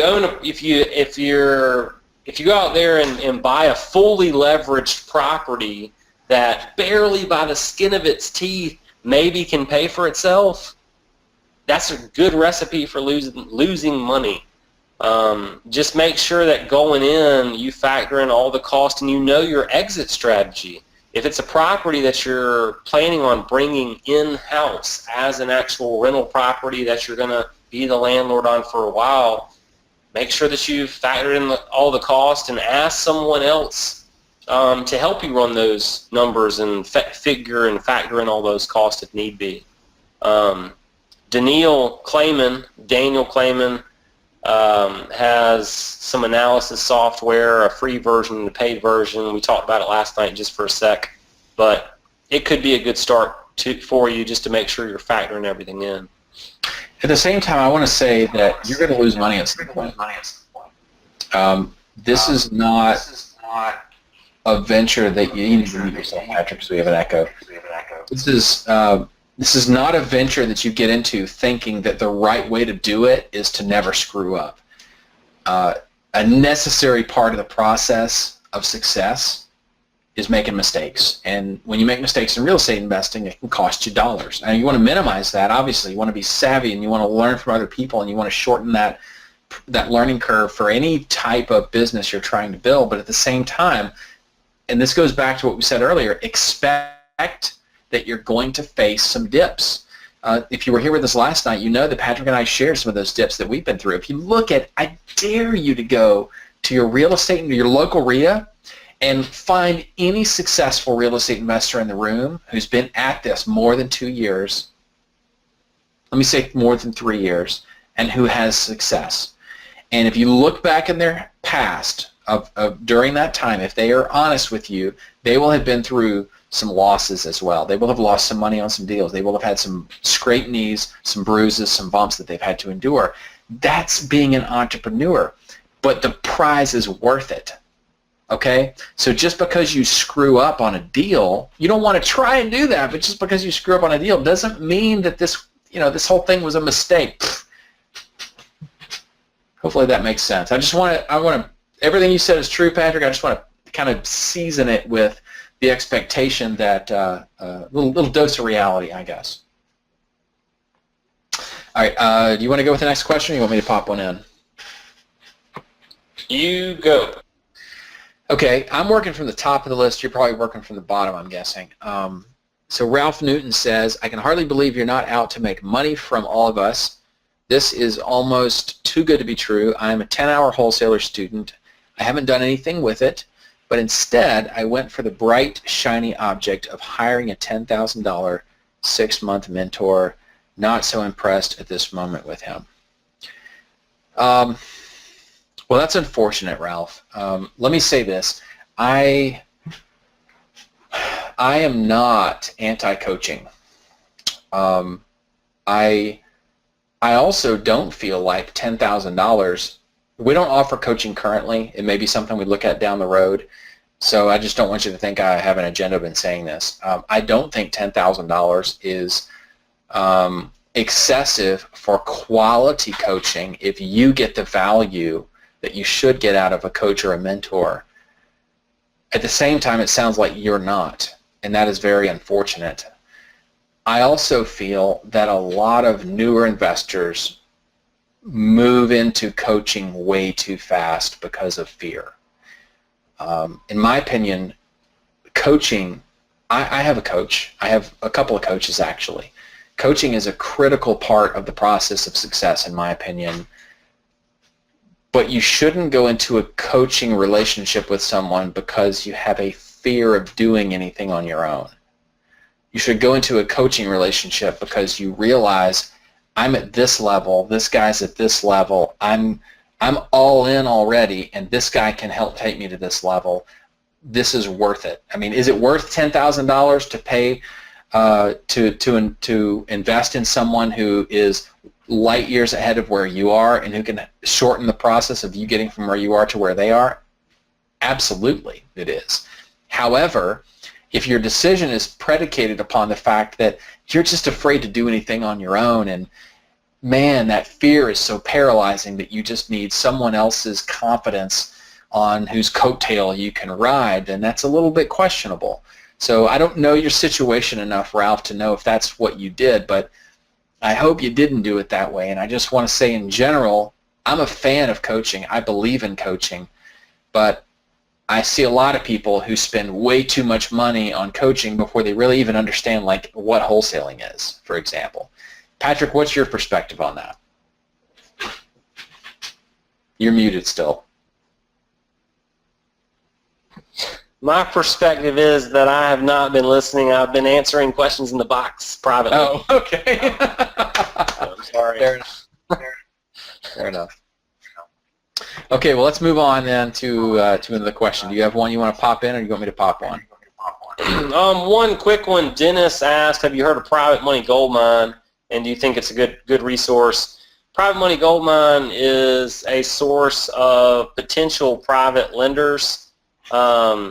I do know the guy that runs the site, and it can be, actually someone locally that my buddy Dusty knows here locally got a lender and funded a deal from Private Money Goldmine, a deal here in Charleston.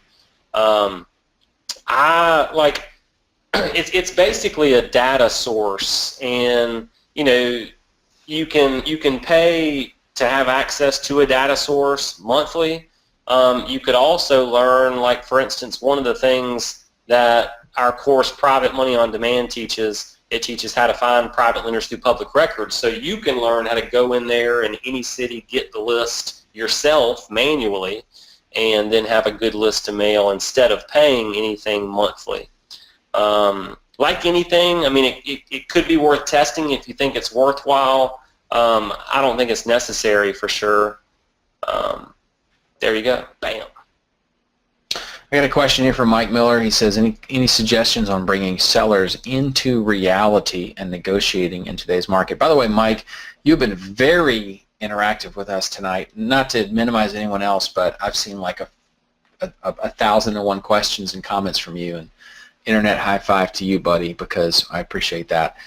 So bringing sellers into reality and negotiating in today's market. So I'm going to kind of read between the lines there and say that you're struggling with getting whatever sellers you're talking to, you're struggling with getting them to agree to sell to you. And I guess maybe you see this coming, but my suspicion is maybe you're just not dealing with motivated sellers. If you're dealing with motivated sellers, sellers who don't just want to sell, but they gotta sell because they're in a bad way. They either have a bad property or a bad situation, and they need OE. If you are dealing with those kind of sellers, then it's really it becomes easy, frankly, to do that. So my suggestion is become better. And I don't know your situation. I don't know where your leads are coming from, so I don't want to pretend that I do. But initially, I think it's become better at getting a better quality lead of a more motivated seller. Yes, I'm with you on that totally. I mean, I'm a huge fan of generating a lot of leads and then just being picky and only working with people who are highly motivated and have equity. You know, there's room in the deal. I mean, that's my preference. I prefer not to mess with short sales and have to create room in deals. This is the 5-minute warning. We're almost to 2 hours, and we're 2 hours and 10 minutes in. So let's do a little bit of a rapid fire here, and we are still going to be here tomorrow night. This is part 2 of 3 in our training series this week, bringing you the awesome. And here's a question. Miss Hall asked, can I advertise a house for sale even if I have no contract signed by the owner?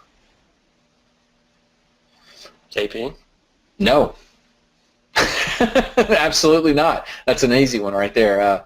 Not only can you not advertise a house for sale if you don't have a contract with the owner, but even when you have a contract with the owner, you can't advertise a house for sale because you don't own a house. You can advertise a contract for sale.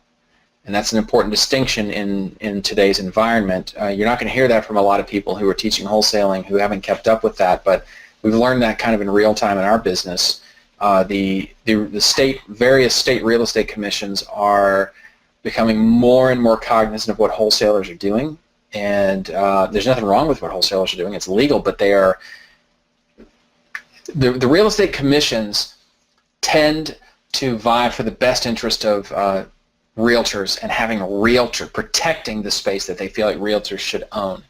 And what wholesalers do, though legal, definitely fits within the spectrum of things that they would prefer only realtors be doing. And because of that, they are more and more squeezing into the wholesaler space. And a part of that, part of the outcome, just kind of short answer here, part of the outcome of that is we don't advertise houses for sale anymore in our wholesaling business. We only advertise contracts for sale. It's a small but very significant difference. We also don't advertise our houses publicly. We don't put our houses out on Postlets. We don't put our houses out on Zillow. We don't want realtors calling us, and I've seen this happen recently. We don't want realtors calling us saying, hey, I saw this house on Zillow. My client, rather, saw this house on Zillow. They'd like to see it. And then I say, well, I'll work that out. Yeah, sure. I don't own it, but I have a contract on it. And they go, what? What are you talking about? And then they call the real estate commission and say, some guy advertising a house for sale that he doesn't actually own. And then the next thing you know, you got a call from the real estate commissioner saying, I'm going to bury you. It's happened. It's happened with more than one person that I've known. So the verbiage you choose matters. So I'm not trying to put I'm not trying to scare you, but at the same time, I do want you to be aware of some of the stuff that we're learning and how it plays into these questions. Can I toss the last question out there, Patrick, or do you have one that's a favorite? No. No? I've got a favorite. All right, go for it, man. I've got a favorite, Norman, my man. He says, since I joined your 4-week class last Monday, that's Investor Profits on Demand, I have 2 deals under contract already. I love how you have AMP sessions between the 1-week course or the weekly course. Allows me to keep real estate wholesaling on the forefront daily through listening to videos. I'm nervous about closing with the title company.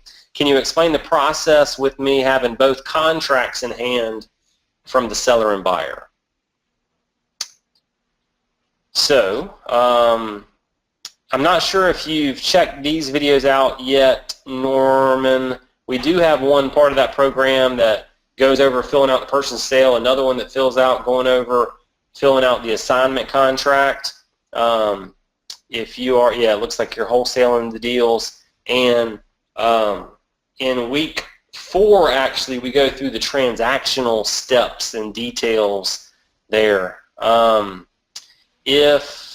guess since we're running short on time here, I would say first check out those AMP session videos because those are going to help you out. And yeah, if you need even early access or have any further questions, maybe hit our support area and we'll help you with the other details there. I want to make sure you can get those to closing.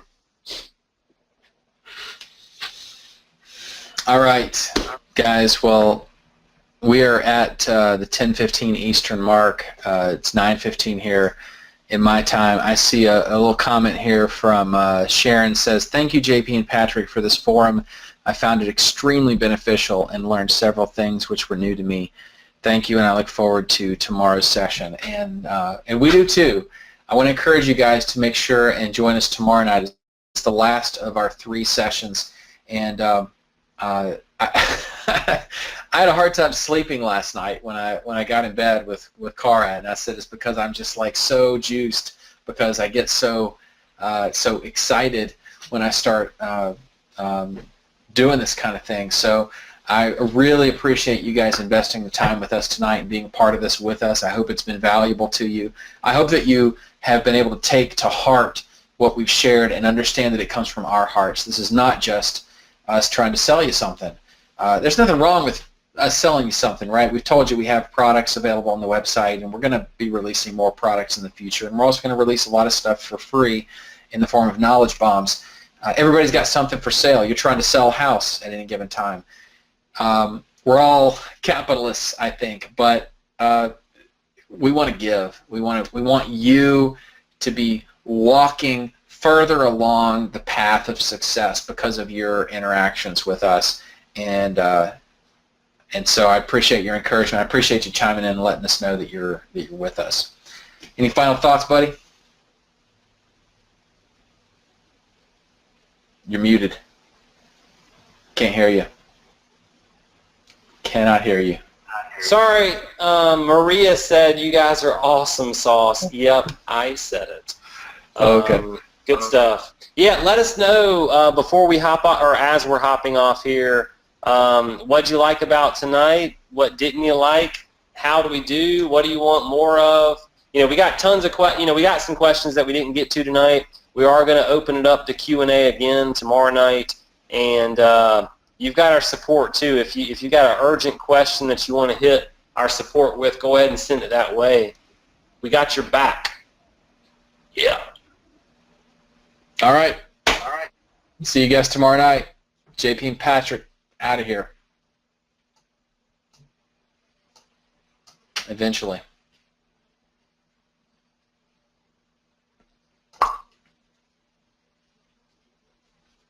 You're still muted. I see your mouth moving. I don't hear you. Hey, Queen, if you're still on here, you asked if the 10-hour wholesaler was our product or if we just sell something comparable. 10-hour wholesaler is a product that we've published. Justin is basically one of our publishing partners. He is the person behind the 10-hour wholesaler. He had a great idea to bring what he was doing to the masses and came to me, and we decided to basically publish him. If any of you have an idea, a product idea at some point down the road, come to us because you could be our next Justin Wilmot. If you're doing something awesome, if you've got a cool business model, and we'd love to share it potentially with the world. All right. Thanks for all the comments, guys. You are all awesome. It's great having you here, and see you tomorrow night. Same time, same place. Bam.